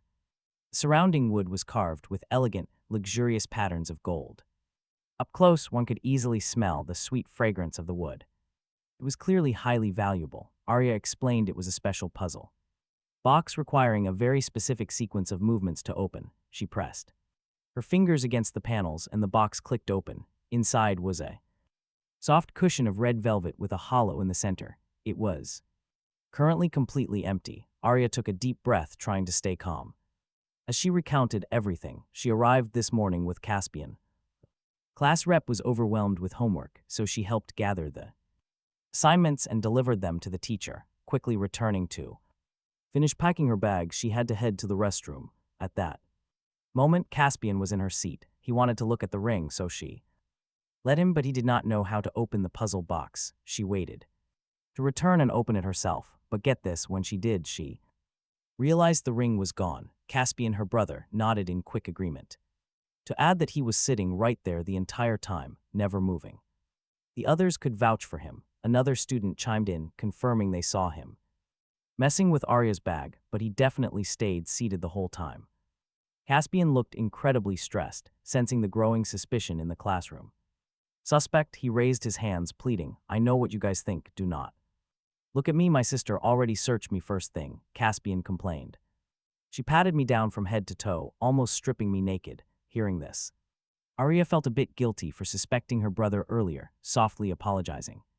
Caspian may have frowned, but no matter how anyone looked at it, this guy Caspian was the most suspicious. After all, Arya had not told anyone about carrying the ring, but according to the other students, he really had not left his seat. Then who could it be? Maeve suddenly remembered this incident, her eyes lighting up. She hurriedly turned to look at her little brother, who was currently carefully scouring his memory palace. Back then, when he followed his sisters and grandfather around, he did not have many hobbies, but he loved listening to their gossip, especially the mind-blowing drama. Out of all of them, while sticking close to his fifth sister, he happened to hear the gossip about this future female business tycoon. This brother of Arya's, Caspian, was absolutely no good. If he remembered correctly, the Chu family was an extremely patriarchal family, where only the great-grandmother truly loved her granddaughter, but despite saying that, they were a wealthy family after all. On the surface, they still provided what a daughter should have. Maeve nodded. Secretly, that was indeed the Chu family situation. Caspian looked like a rule-abiding guy on the surface, but behind the scenes he played dirty. He once bullied and pressured a girl for a long time. It actually happened, Maeve. That victim had a very poor background, getting in purely based on her academic grades. Because of this incident, she was tormented to the brink of a breakdown. She finally gathered the courage to report to the police, but this scumbag found out first. That girl had a gambling addict father, and the scumbag threw cash directly in the gambling father's face, telling him to handle the situation. The very next day, she was forcefully withdrawn from school by her father and then sold off to some family in a rural village. Maeve's gaze toward Caspian had shifted from looking at a person to looking at a piece of garbage. The guy truly deserved to die, as if destroying one girl was not enough. Now he was coming to ruin his own sister. He was the thief because this scumbag recently took a liking to the campus belle of the neighboring university, but she did not give him the time of day. Later, this ruby ring ended up in that campus belle's hands. Arya was kept in the dark for a very long time, never knowing the truth. Because of this incident, her already unfavored status in the family plummeted even further. She was even directly banished to a dusty, tiny attic. It was only when that campus belle took the ruby to an auction that she saw it, confronted Caspian, and finally learned the truth, the sheer hatred. He remembered the trending topics being completely flooded with Caspian's overwhelming scandals at the time. In order to ensure the corporation she worked so hard to build was not dragged down, Arya chose to publicly reveal how she was treated by the Chu Family all those years, through a series of investigations she tracked down the girl who was sold to the mountains. That victim held the evidence of Caspian's crimes from back then. Two women harboring deep-seated hatred hit it off instantly and sent this scumbag straight to prison, because Arya had. Even though she lived a miserable life back then, the Chu group's stock never dropped. Instead, it actually soared, using her suffering to climb higher. Step by step they rose. As for that girl in the near future, she would become Arya's fiercely loyal chief secretary. Hearing this, Maeve felt deep admiration, but the immediate and pressing issue was identifying the true culprit. But where on earth was the stolen item? After waiting a while with no response, Maeve decided to take action, casually leaning back against the classroom wall. She patted her little brother's head, looking deeply distressed as she sighed. She sighed, asking him where the item could be since they searched everywhere. He was still debating how to tell his fifth sister where it was. His mind was filled with distress, but he remembered the secret location. He actually possessed this crucial clue, recalling a specific moment in the past, when his fifth sister returned from a class reunion and spilled the details.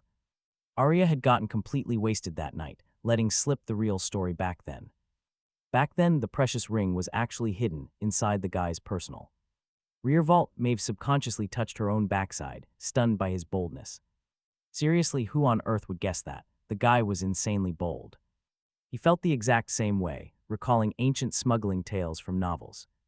To smuggle silver, he never expected to see someone actually pull it off in real life, but how could he tip off his sister about it? Maeve froze, never expecting her little brother would actually step in to help.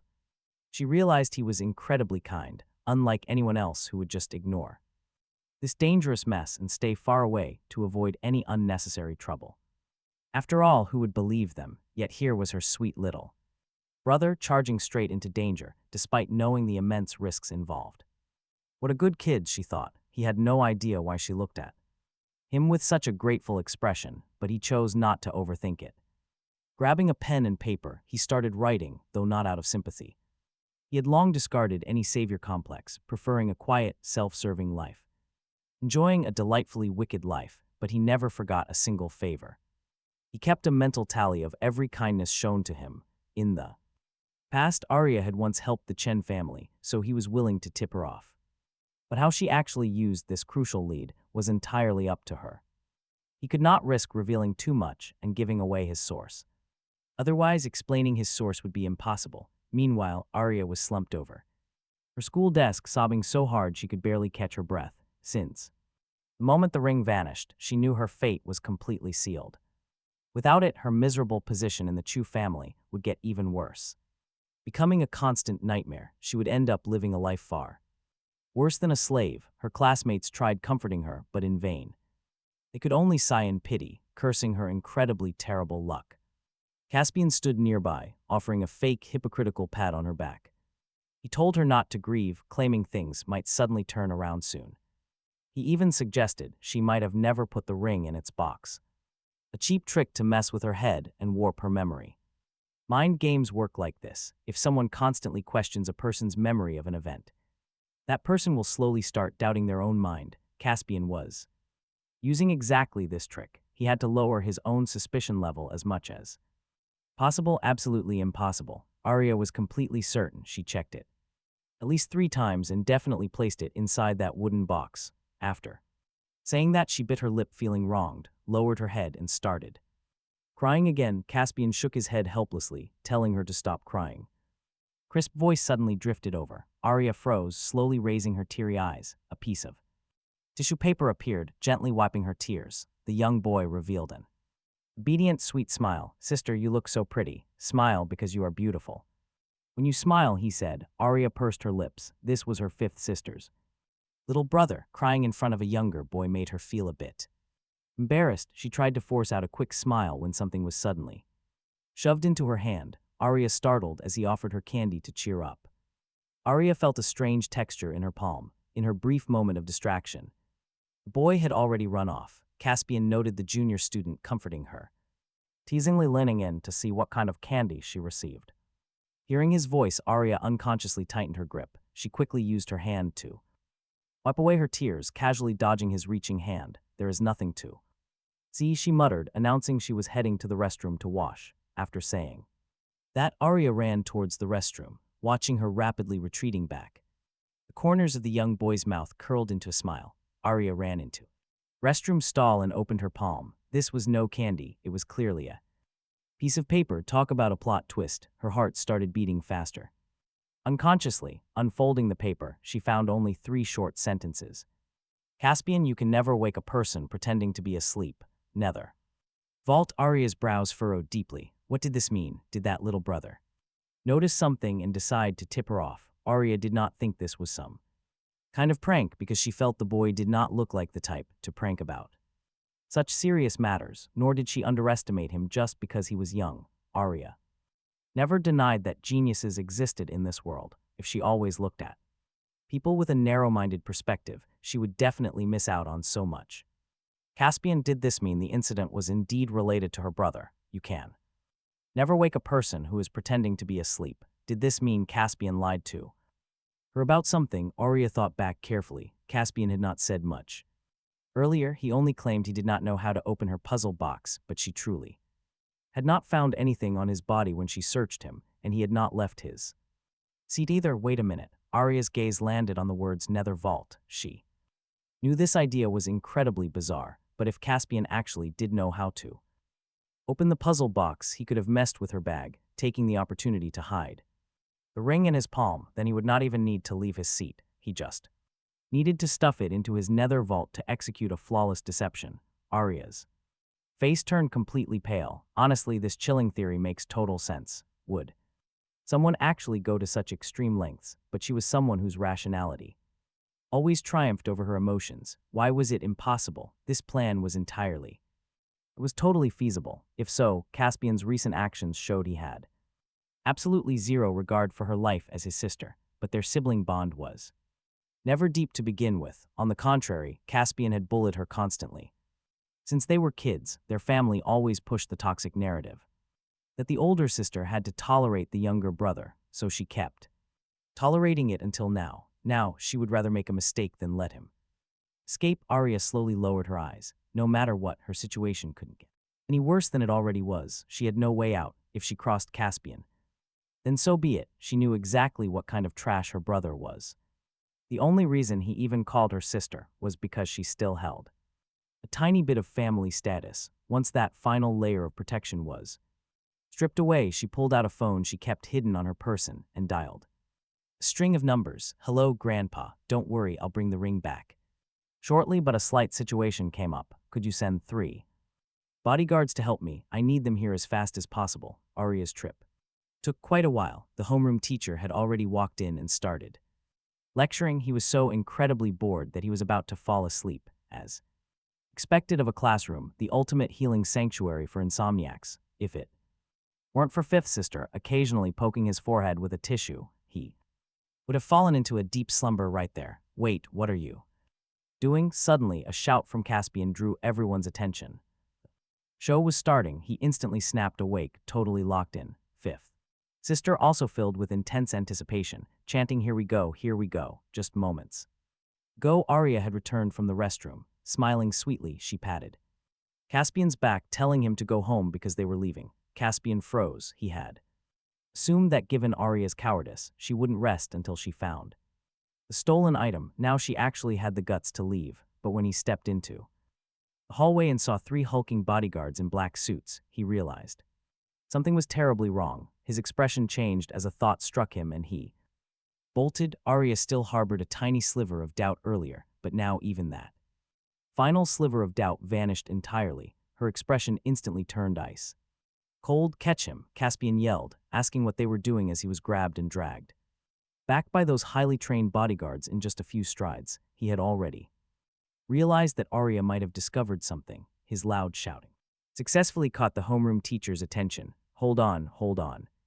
What are you all doing? Arya, calm down. Did Caspian do something? Mr. Baldric hurriedly stepped forward, his words unconsciously leaning towards Arya's side. Arya stepped forward, blocking his path with a smile. Don't worry, sir. This is just a family matter. I just want to verify something. It will be over very quickly. Caspian yelled indignantly from behind, asking if Arya was insane and how dare She treated him like this, threatening to sue. Arya couldn't be bothered to spoil him. She delivered 2 clean slaps straight to his face, slapping him into a state of total bewilderment. She ordered them to drag him to the restroom to handle the matter, since she still had to report back to her grandpa. The bodyguards had already received their orders, though disgusted, they nodded respectfully. Yes, Miss. Caspian was dragged toward the restroom. Within seconds, painful screams of agony echoed out. The sheer misery made their scalps tingle. While later they retrieved the warm, freshly recovered ruby ring. Water droplets clinging to the metal proved that the filth had already been thoroughly washed away. The bodyguard respectfully handed the ruby ring over, although the ring was found, and her prediction was proven correct. Arya could not smile at all. She carefully lined her palm with a clean tissue, picked up the ruby, and placed it back inside the wooden box, sealing it tight before holding it close. Her grandfather had given strict and urgent orders to bring the heirloom back immediately.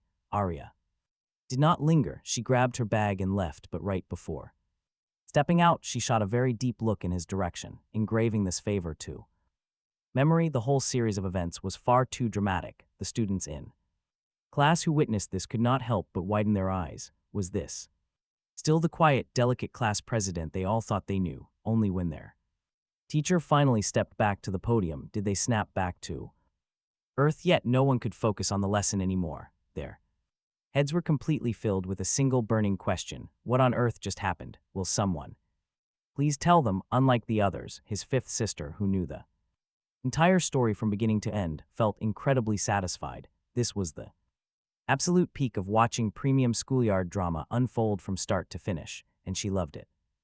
Maeve could not resist patting the fluffy head beside her. The 2 days her little brother had been at school were more exciting than her whole life combined. He got his head patted until his mouth scrunched up, annoyed as he pushed her hand away.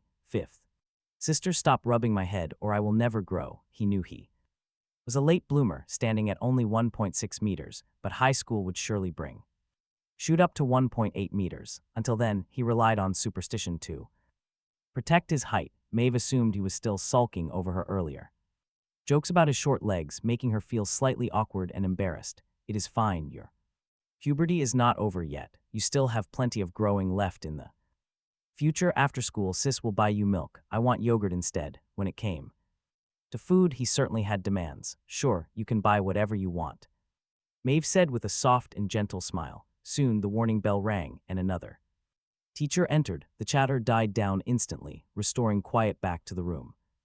Aside from that massive morning incident, the remaining busy hours of the school day went by in a frantic blur. Honestly, good luck figuring out why high schoolers always seem so occupied. One thing. Interestingly enough, he had originally expected to spend his entire day in the classroom feeling like he was caught in a dream, but ended up spending his time in the staff office feeling completely dazed and confused instead. The reason for this was his presence as the new school mascot being simply too distracting. During class, the students kept constantly turning. They wanted a peek. During the breaks, they would crowd his desk to chat, having such a cute boy acting as a buffer next to her. Even the terrifying Maeve did not seem so scary anymore. After walking past their classroom corridor for the 5th time that morning, and witnessing this, the homeroom teacher had finally had enough.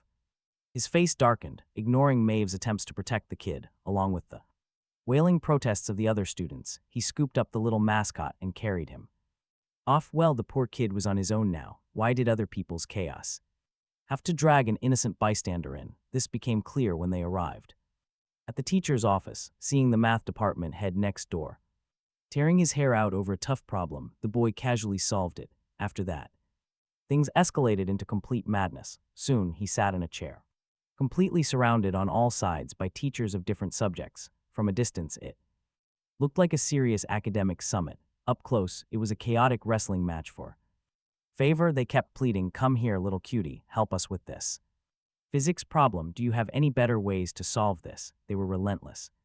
The math department yelled back, "Hey, we got to him first." But the female teachers laughed it off, telling the men to stay out. So the math department decided to play dirty, calling on their colleagues to deploy the spicy snacks. It was time to unleash their secret snack arsenal on the kid. They even gave him civil service exam questions, and he breezed through them. No one could believe a 14-year-old was actually doing this. It was completely mind-blowing.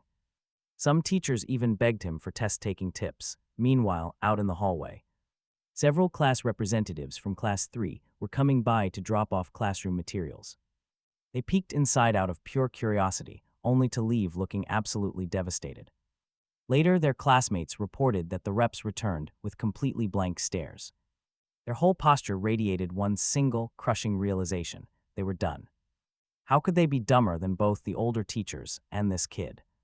Maeve eventually went to check on him, and her brain completely short-circuited. She wanted to run in and rescue her brother, but the teachers shooed her away. Normally, Maeve was the wild, popular high school student whom all the staff adored. Yet in this moment, she felt like a completely insignificant piece of grass. She awkwardly fidgeted, waiting desperately for the final school bell.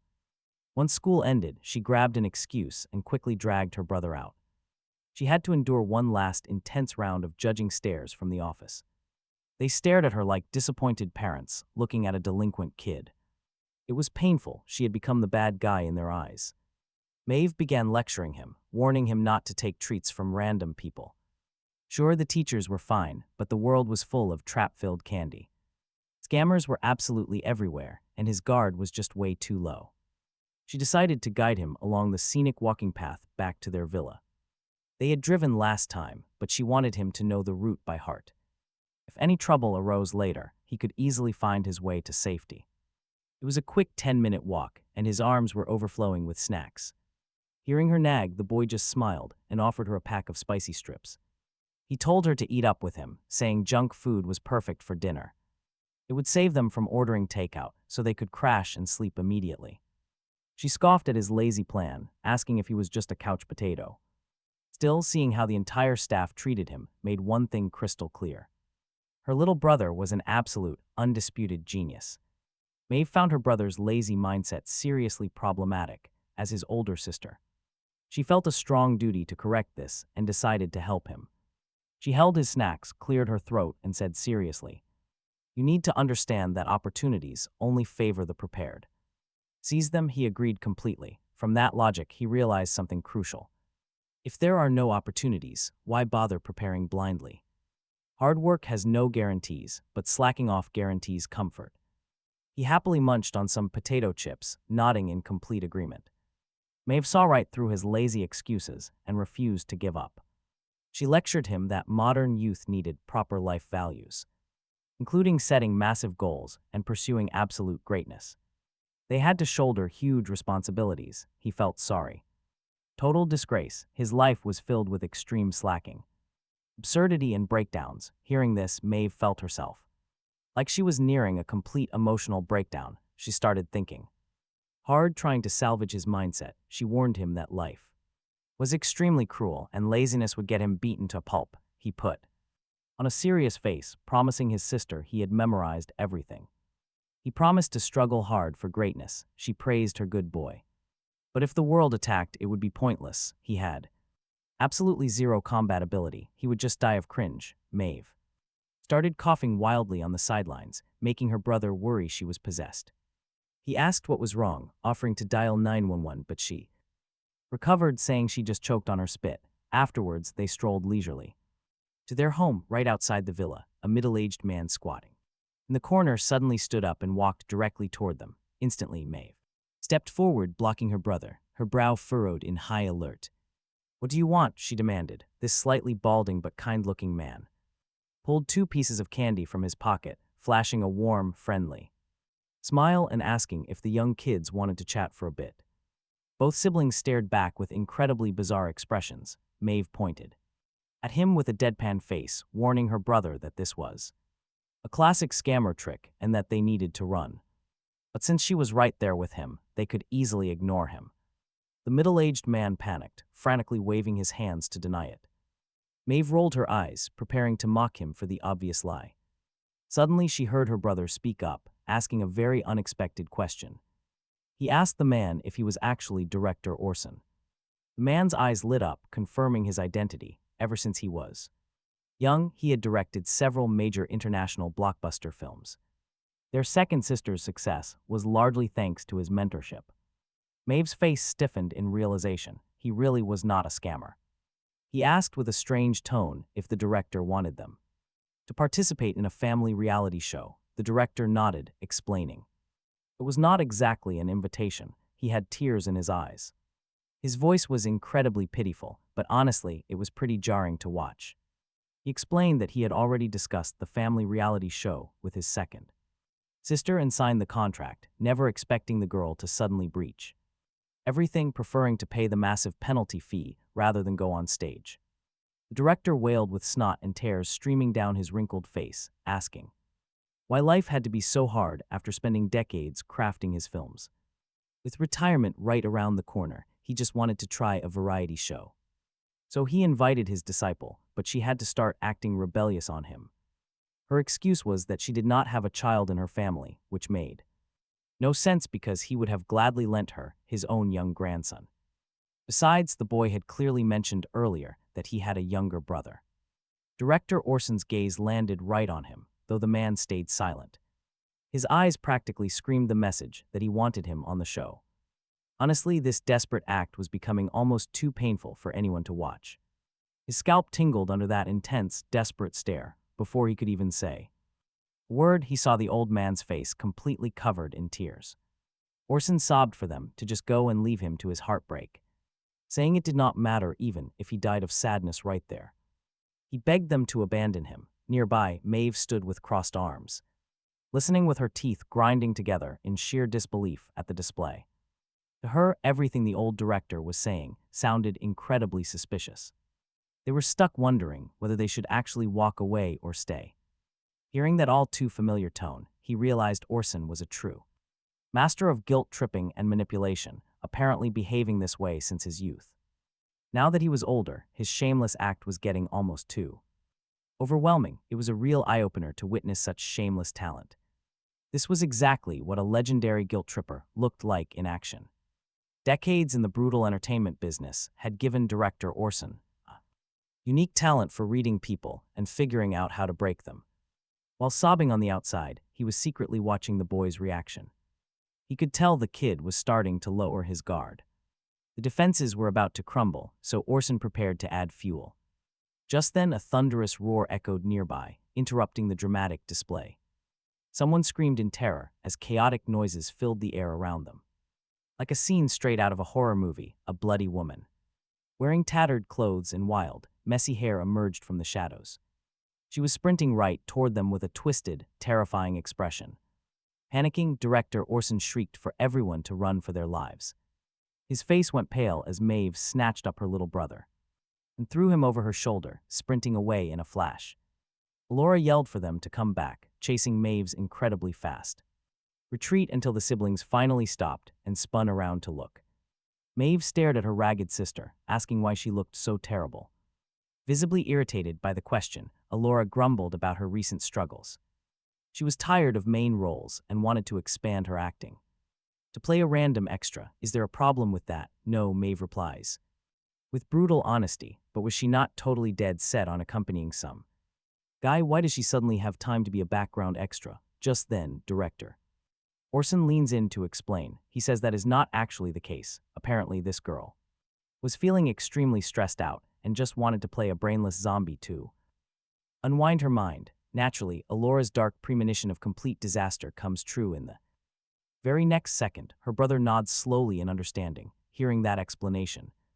Laura really has been carrying far too much pressure lately, but as they say, if someone does not explode in silence, they just go completely crazy. Looking at how pitiful she is, he decides not to tell Maeve the painful truth about Alora's perfect dream guy. The man is actually a terrible fraud who stole her money and played with her emotions for years. Still, Alora's dignity is already completely shattered. She glares blankly at her fifth sister and raises her fist, radiating a clear threat that laughing means instant death right now. Maeve aggressively pinches her own leg, desperately recalling every single sad memory from her past just to keep from bursting into a loud, hysterical fit of laughter. She has to hold it in because otherwise, Alora will definitely throw hands. Once her sister finally manages to choke back the grin, Laura turns her attention to director Orson. She reminds him she already rejected his offer to join the family show, asking why he tracked her down anyway. She even offers to just pay the breach of contract fee, asking if she looks like she's short on cash. Director Orson gets so incredibly angry his mustache twitches. He shouts that he wants her specifically since they already had a firm agreement. Since this stubborn old director is her mentor, Allah cannot bring herself to be too harsh. She also cannot admit the truth that her scamming ex-crush, Lucius, is also taking part in this very show. It is not because she still has lingering feelings for him, even if she felt any tiny bit of hesitation before, that feeling vanished completely once she learned the guy helped a traitorous assistant steal critical company files. To her, he is now a straight-up enemy. She plans to show absolutely no mercy, intending to completely crush him instead. Joining the show is the perfect opportunity for revenge, but a major problem remains. As a family show, it will inevitably drag her little brother into the mess. She really wants to keep him out of the drama. Thinking about this, she decides to let him make the final decision. After all, knowing her lazy brother, he will almost certainly refuse to do any actual work. Laura claims he still has to go to school and is not willing to join the cast, telling the director to ask him directly. The brother looks completely bewildered by this sudden shift of blame. Under the director's intense and hopeful gaze, he ponders for a moment before asking what the show is actually called. Hearing this, director Orson proudly announces the grand and epic title of Burning Family Bonds, asking if that does not sound amazing. The brother immediately feels like he has been struck by a bolt of lightning. Keeping a totally deadpan expression, he silently thinks that this eccentric director definitely has an incredibly unique and bizarre talent for naming things. Anyone would think this show is about families breaking up, but wait, this variety show sounds incredibly familiar. Alora and Maeve instantly snap their heads up. Together, they're already masters of the art of listening. Bring it on. Their ears are fully primed. That's when he remembers the guests on this show are incredibly bizarre, even if they look proper on the surface. Once the cameras stop rolling, their actual private lives are a chaotic mess. A few of them even came incredibly close to being permanently canceled. Later, director Orson was crying and complaining that after the broadcast went live, censorship mosaics constantly covered the screen. Sure, they could edit them out, but that would ruin the drama. The show would lose all its spark. Without the director's rock-solid connections, the show would have been banned long ago. Imagine working hard for an entire year only to end up back at square one. The two sisters can't help but look at director Orson with deep sympathy. Alara wonders if she should warn her mentor. She thinks this industry isn't for him and that he should stick to movies. Not only that, but the brother also remembers the other invited guests. That lineup includes Alden, along with all his future fangirls. Way too much trouble, better to skip it. Laura nods, genuinely thankful for her slacker brother. Laziness is a beautiful thing. But after getting rejected, director Orson looks completely devastated. He sighs that the people from the Chen family are truly something else.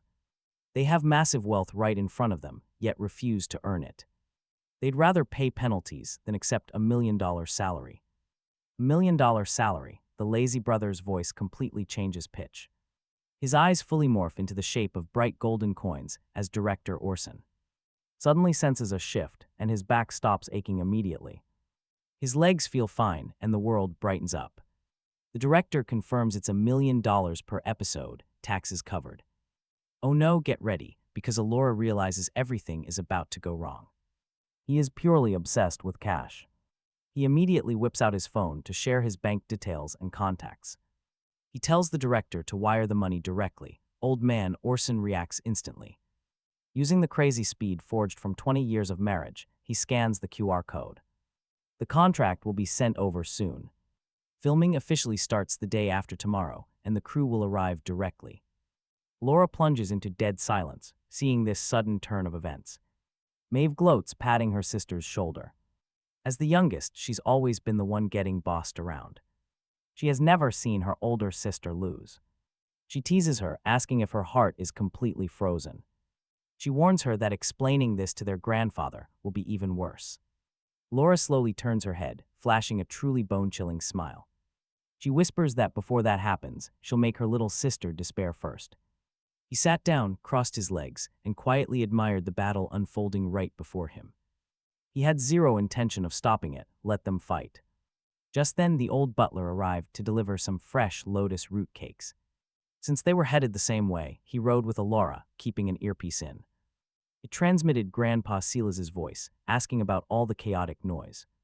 Silas wanted to know if he had seen Kaylin and the fifth sister. The butler looked at the fierce battle nearby, then at Kaylin calmly sipping water. He carefully weighed his words before speaking. Master, the young master remains as elegant as ever, and the two young misses are still alive. Grandpa Silas saw absolutely nothing wrong with that report and declared that it was fine. That night, third sister Lyra moved into the villa under Maeve's helpless gaze. Maeve had not wanted to agree, but Alora had lured her in with a bribe. A custom-made imported motorcycle, the ultimate bait she had her eyes on. It was not that their side lacked backbone, it was just that the enemy was way too cunning. Nobody knew how Alora did it, but she miraculously convinced Serafina and Grandpa Silas, forcing Kaylin to transform from a regular student into a corporate wage slave during school. But the corporate slave was already regretting it, big time. He had no idea this job actually required waking up at 6 a.m. How was this different from school? The point of making money was sleeping in. Eating, sleeping, and repeating. That was the peaceful life he truly deserved. So how exactly did Alora manage to convince the eldest sister and Grandpa? Maeve asked, glancing at Kaylin curled up aggressively on the sofa. Playing video games, he claimed he was recovering his physical and mental health. Maeve asked Alora, who was currently teamed up in the game with him. The two sisters sat at the dining table, far from the boy. Hearing this, Alora did not even lift her head. She used extreme measures. Maeve probably did not know this, but their little brother kept a secret diary. So she just took his diary and showed it to Grandpa and the eldest sister. After reading it, they immediately decided it was time for him to get moving. Maeve's face spelled total disbelief. How could Alora be so shameless? Was she kidding? Talk about a total invasion of his personal boundaries. She actually peeked at his diary, but Alora flatly denied it. Alora refused to accept that. A few days ago, when he left, he forgot his diary on the living room table, left wide open. She just happened to glance at it in passing. As for exposing his privacy, there was really no need to worry about that. Normal people write diaries to record their journey, but his diary was a completely different story.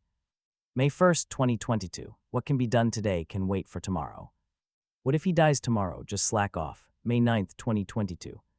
He wanted some exercise, but the wind was way too strong on his face.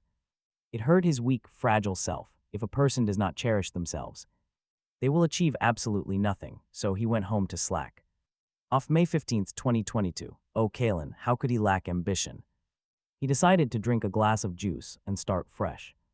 Working hard after finishing his orange juice and returning son of a biscuit. He wore a really ugly shirt today. It is burning his eyes. His spirit needs to relax, just slacking off. May 16th, 2022. Everyone else is trapped by love, while Kaylin is sleepier than a dog every single day, just slacking off. The diary has already been returned to him. Maeve firmly took the photos Alora had snapped and looked them over and over. Flipping through a dozen more pages, she plunged into it. Silence as precious as gold. Let her take a wild guess. Is this diary titled My Grand Exhibition of Slacker Literature, or 100 Reasons to Persuade Himself to Give Up? The show was starting filming the day after tomorrow. Kaylin still had to tag along with Maeve to school for one more day. On the way to school, he conveniently bumped into Briar, since he went home yesterday. He didn't stay in the dorms. Briar asked if little brother Kaylin ate breakfast. Kaylin rubbed his sleep-filled eyes. Fifth sister was taking him to eat at the cafeteria. Maeve let out a huge yawn, asking why else she would wake up this early. Briar looked at the two siblings, feeling incredibly puzzled. She asked what exactly was going on with them. They stayed up late gaming. Kaylin was jealous of Alora. Tears of pure envy leaked from the corners of his eyes. They are all human beings, yet the two minors had to game all night and still go to school the next day. Meanwhile, Alora, an adult, gets to take a day off and sleep. At home, the three of them strolled leisurely toward the school gates. Suddenly, Maeve's eyes turned razor-sharp with vigilance. Noticing this, Briar instantly tensed up, asking what was wrong. Maeve spotted a kidnapper at 4 o'clock. Briar was deeply shocked. Since when did her boss, Maeve, develop such piercing vision, able to spot a kidnapper with a single glance? However, clearly seeing the person crouching by the bushes, she went It was the physics department head, and at 5 o'clock she saw the head of the math department. There was even a guy disguised with a face mask. Maeve knew he was up to no good just from his erratic head bobbing. Her voice was grave. Briar gave her the ultimate old man on the subway looking at his phone meme stare. That was the chemistry department head. The vice principal, Maeve, ignored them, claiming they were human traffickers, and slipped off her backpack and tossed it to Briar, telling her to hold it because they were taking another route. After saying that, she directly scooped Kaylin up as he was still half-conscious, carrying him away like a little chick, breaking into a sprint. Briar yelled to wait for her, having no choice but to hug the bags and sprint wildly behind them. The three of them ran all the way to the high wall at the back of the school. Looking at the towering wall, Briar's mouth twitched. She could not believe it. Were they seriously going to school and not skipping? Plus, the wall was way too high. Before her words even finished echoing, a sharp gust of wind blew past her. Maeve had already vaulted over it cleanly with incredible agility. She dusted off her hands, telling them to come over. Briar knew she couldn't do that. From the other side of the wall, Maeve suddenly sounded like she discovered something, pointing out Briar's crush. Maeve turned her head, and Briar had already vaulted over with the grace of flowing water. She elegantly flipped her hair, claiming she was just joking earlier. It was not that hard. Where was her crush? Maeve could not bother with entertaining her. She ruthlessly stated that she lied, then shouted toward the other side of the wall, "Little brother, come on over, I will catch you." "Do not worry, I will catch you." Maeve and Briar whipped their heads round in pure shock, looking as if they had seen a ghost in broad daylight. "Jim. Teacher, why are you here? Do not come any closer." But it was already too late. Hearing the voices, Kaylin found a spot, vaulted over the wall, and fell straight into a pair of massive arms. He and the 2-meter-tall gym teacher stared at each other in awkward silence, Kaylин's head completely full of question marks. Briar and Maeve watched helplessly as he was thrown over a shoulder and carried off. At a sprint, Maeve was absolutely flabbergasted. "Holy crap, are you guys bandits?" Even the gym teacher is coming out to snatch people at the same time. From the window of an office on the 5th floor, the head of biology department watched this through binoculars, her red lips parting slightly. "As expected of my husband, what tier do you amateurs think you are? In trying to steal people from me? It is simply the biggest joke in the world." She turned her head, smugly looking at the other teachers and department heads. "We had a deal, you know. No one is allowed to disturb us this morning." With that settled, she turned to the teachers in her own department. "That cell topic we were discussing halfway through last time, we will continue it this morning, as expected of our department head, truly 666. The generation full of cunning tricks has finally grown up. Other departments. Damn it, they actually called in outside reinforcements. Brother Zio. Do not be sad. In novels, kidnapping people is illegal and lethal. In reality, snatching people is legal but totally deranged. Look on the bright side, we're simply still young." Briar sympathetically patted Maeve's back. Having lost her little brother, Maeve felt terrible. The absolute worst part was the teachers qualified to teach the gold class all had outrageously solid backgrounds. She could not even complain about it. The two returned to the classroom and noticed the atmosphere in the room was not quite right today. Just as Maeve was about to step inside, she saw Arya standing near her desk, holding a bouquet of roses and leaning against it, waiting for someone. Seeing Maeve, a bright smile instantly bloomed on her face. "Student Chen.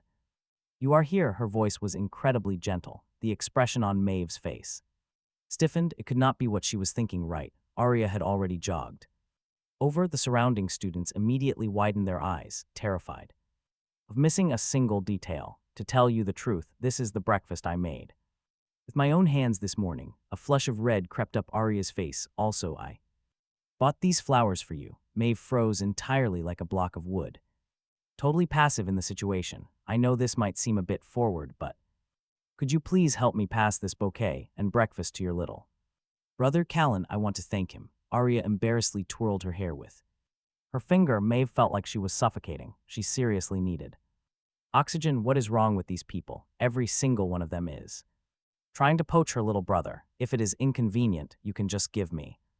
Arya offers to deliver it personally, leaving Kaylin stunned that it is actually for him. He pops his head out of the doorway, with the dean of students following right behind. The dean rushes out so fast, he almost performs a sliding tackle on the spot.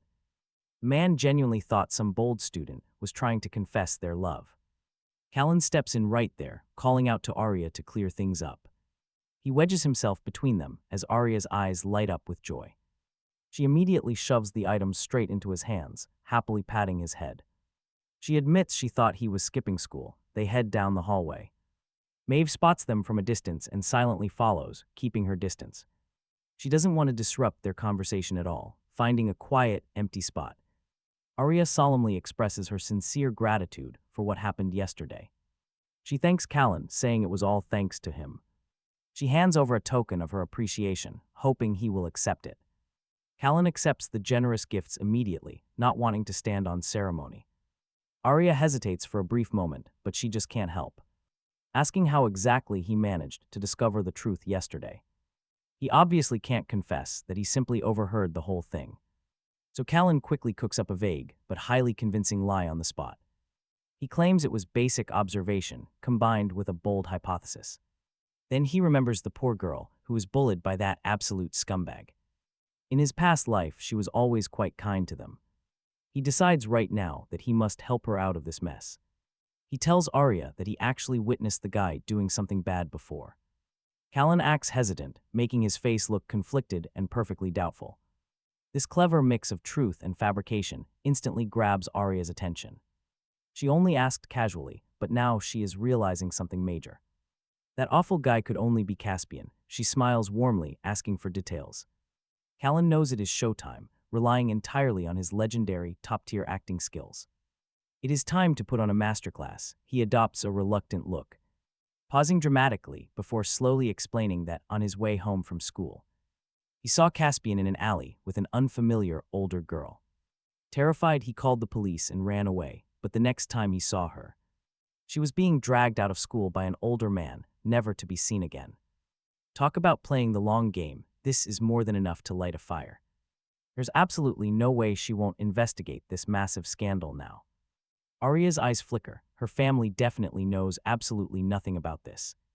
She can easily fill in the dark details Kaylin left out. She tells him she understands, thanking him and warning him to stay silent. Talking about this will only bring trouble, and Kaylin obediently nods.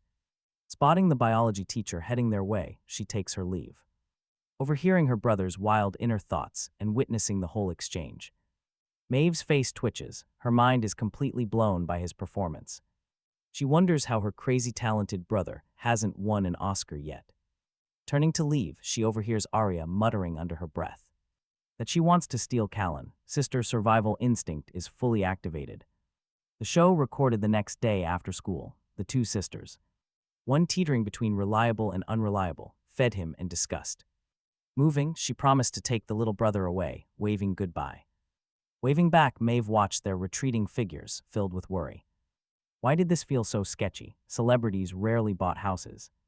Casually, even if they did, they never lived there permanently. After all, obsessive sassing fans were impossible to guard against. Temporary stays were chaotic enough, let alone a permanent residence. As a renowned actress, Alara changed residences monthly. This time she brought him to a luxury Western-style villa. Getting tired, Alara let out a yawn, telling him she slept heavily, so he could do as he pleased. He could eat anything, but if strangers came, he must not open the door. With that carefree attitude, she washed up and left him. She headed straight to bed. He stared speechlessly at the messy kitchen, where old takeout boxes lay tossed around, along with all kinds of scattered trash near the bin. One look at his second sister and he knew she was the type to willingly walk through fire and water for him, urging him to pursue his dreams fearlessly and take the fall if things went wrong. In short, she was supremely unreliable. According to Grandpa, this trait had been a constant since childhood. He once feared his second granddaughter would fight her older sister for the inheritance, but when this girl turned 12, she suddenly confronted him and began a dramatic performance. The old man stared at her like she was an incomprehensible lunatic, asking why she wanted to enter show business. She proudly declared she was born to stand under the spotlight. Her stage was anywhere she stood, her path a battlefield. Everyone had to cheer for her, the absolute best. Grandpa just took a sip of tea and grabbed his cane, although Alara subsequently received a Double serving of a harsh cane beating for her theatrical display.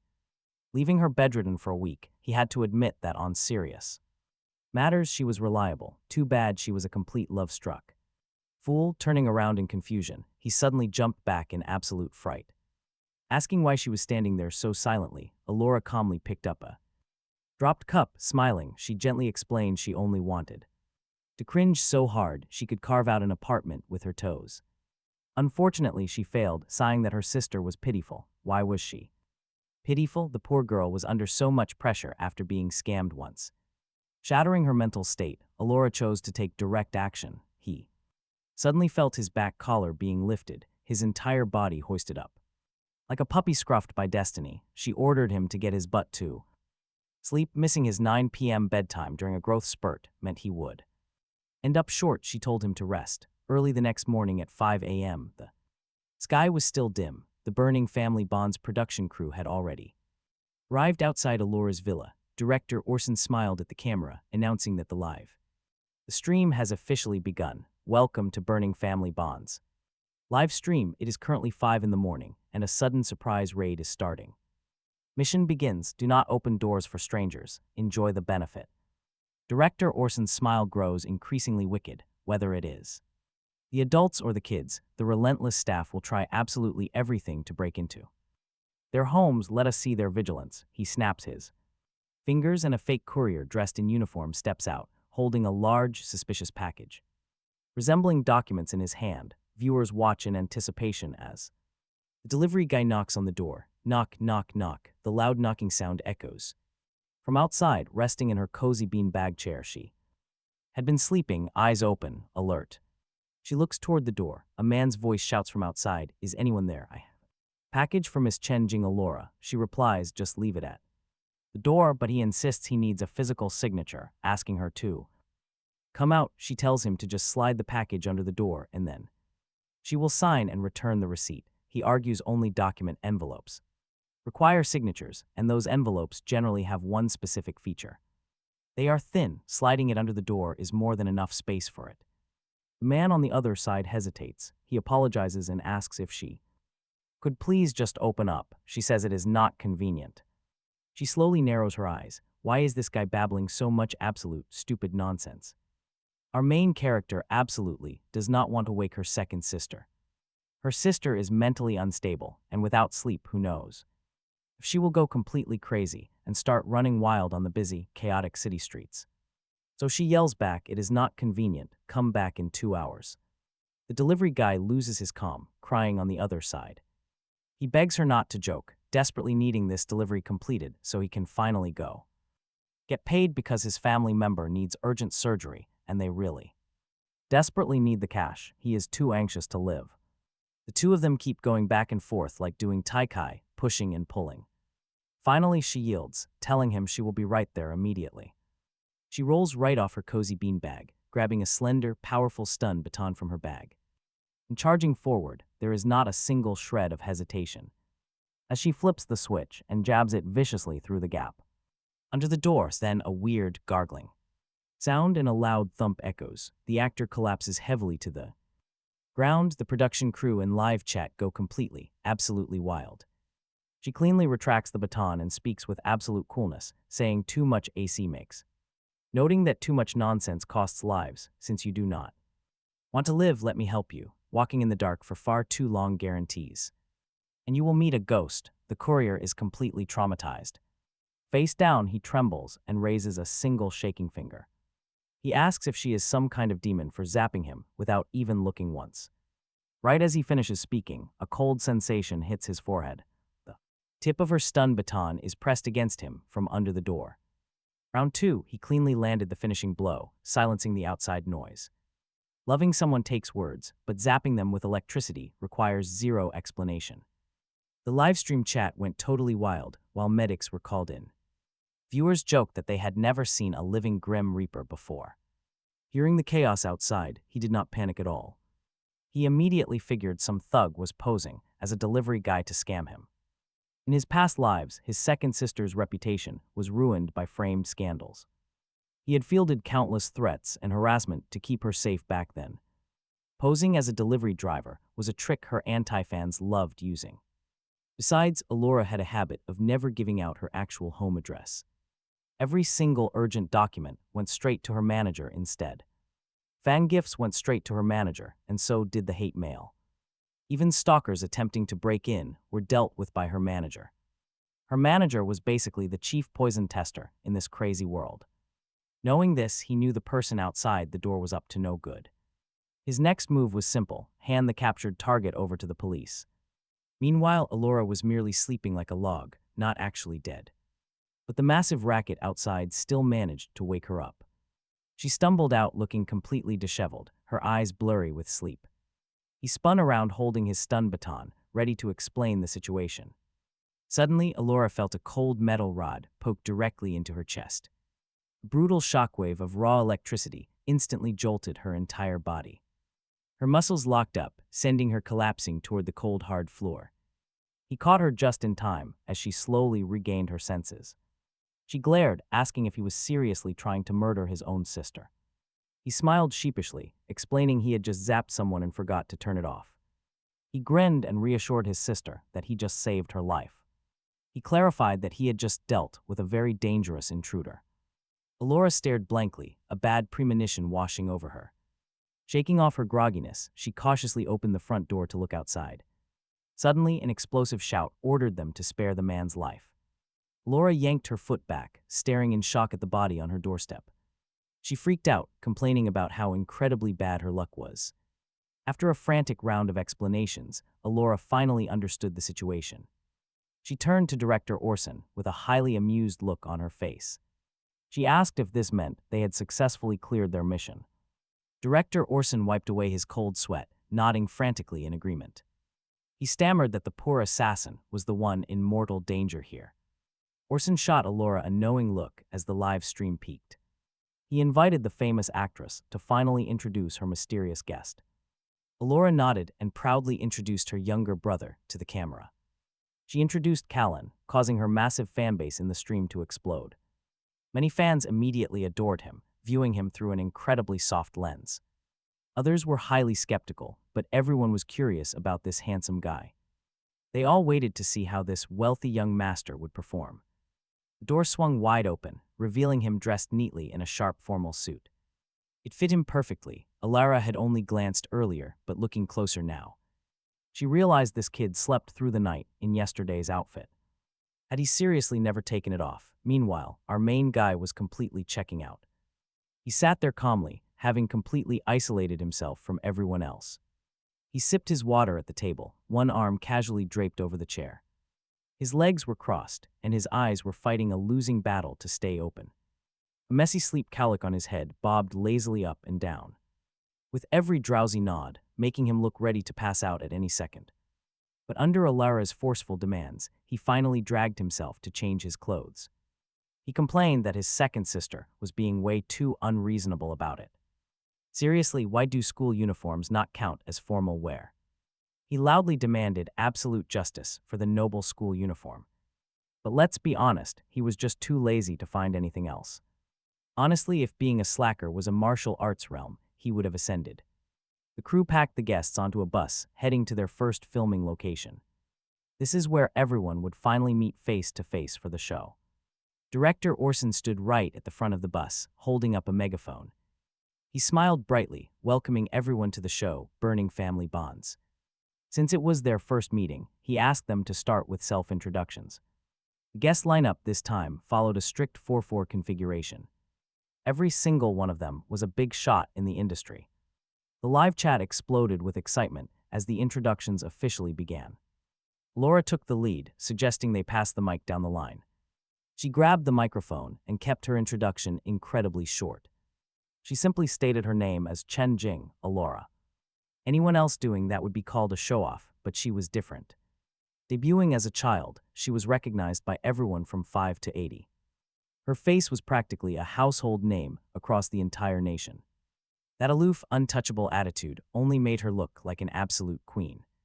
Her fans went wild, ready to fight for their favorite sister at any moment. In their eyes, she was a flawless goddess who could do no wrong. Next, the microphone was passed straight over to our lazy protagonist. He grabbed it, letting it hover near his lips for a split second. Then he casually tossed the microphone right over to the next person. He silently scoffed, wondering who even asked her to review his introduction. Since his reincarnation, he had completely seen through all these trivial matters. Whether the audience loved him or hated him honestly did not matter anymore. In show business, they treat you like treasure one day and trash the next. And get this in his mind, everyone here was destined to go bankrupt anyway. His plan was simple: clock his hours, collect his check, and get out. He just needed to save up enough cash so that when he retired to collect trash, he could actually afford the luxury of sleeping in late every single day. Jasper sat right next to him and took the mic, looking entirely baffled. The young man smiled sheepishly, clearly not used to this kind of chaos. He is nervous. Jasper admits he is stiff on streams, introducing his sibling. Chloe reassures him. Don't worry, she says, everyone here is incredibly nice. The little girl in her princess dress sits nearby. She suddenly takes the mic. Hello everyone, she introduces herself as Chloe, presenting her handsome big brother. He is good-looking and totally innocent. Do you agree with her? Now she is on a mission. Can she find a sister-in-law before the show ends? Poor Jasper flushes beet red. He looks ready to suffocate at any moment. Laughing out loud, the entire live stream chat instantly explodes with joy. Pop diva Vivian smiles. Hello everyone, she says, waving to the camera. Her sister Sierra puts on a fake polite act, echoing a few words. She passes the mic to Lucius, who immediately flashes a very gentle smile. He greets everyone warmly, introducing his cousin Alden to the viewers. But the moment Alden saw Caden and Alora together, his face fell. His mind is totally blank. He is struggling to process the situation.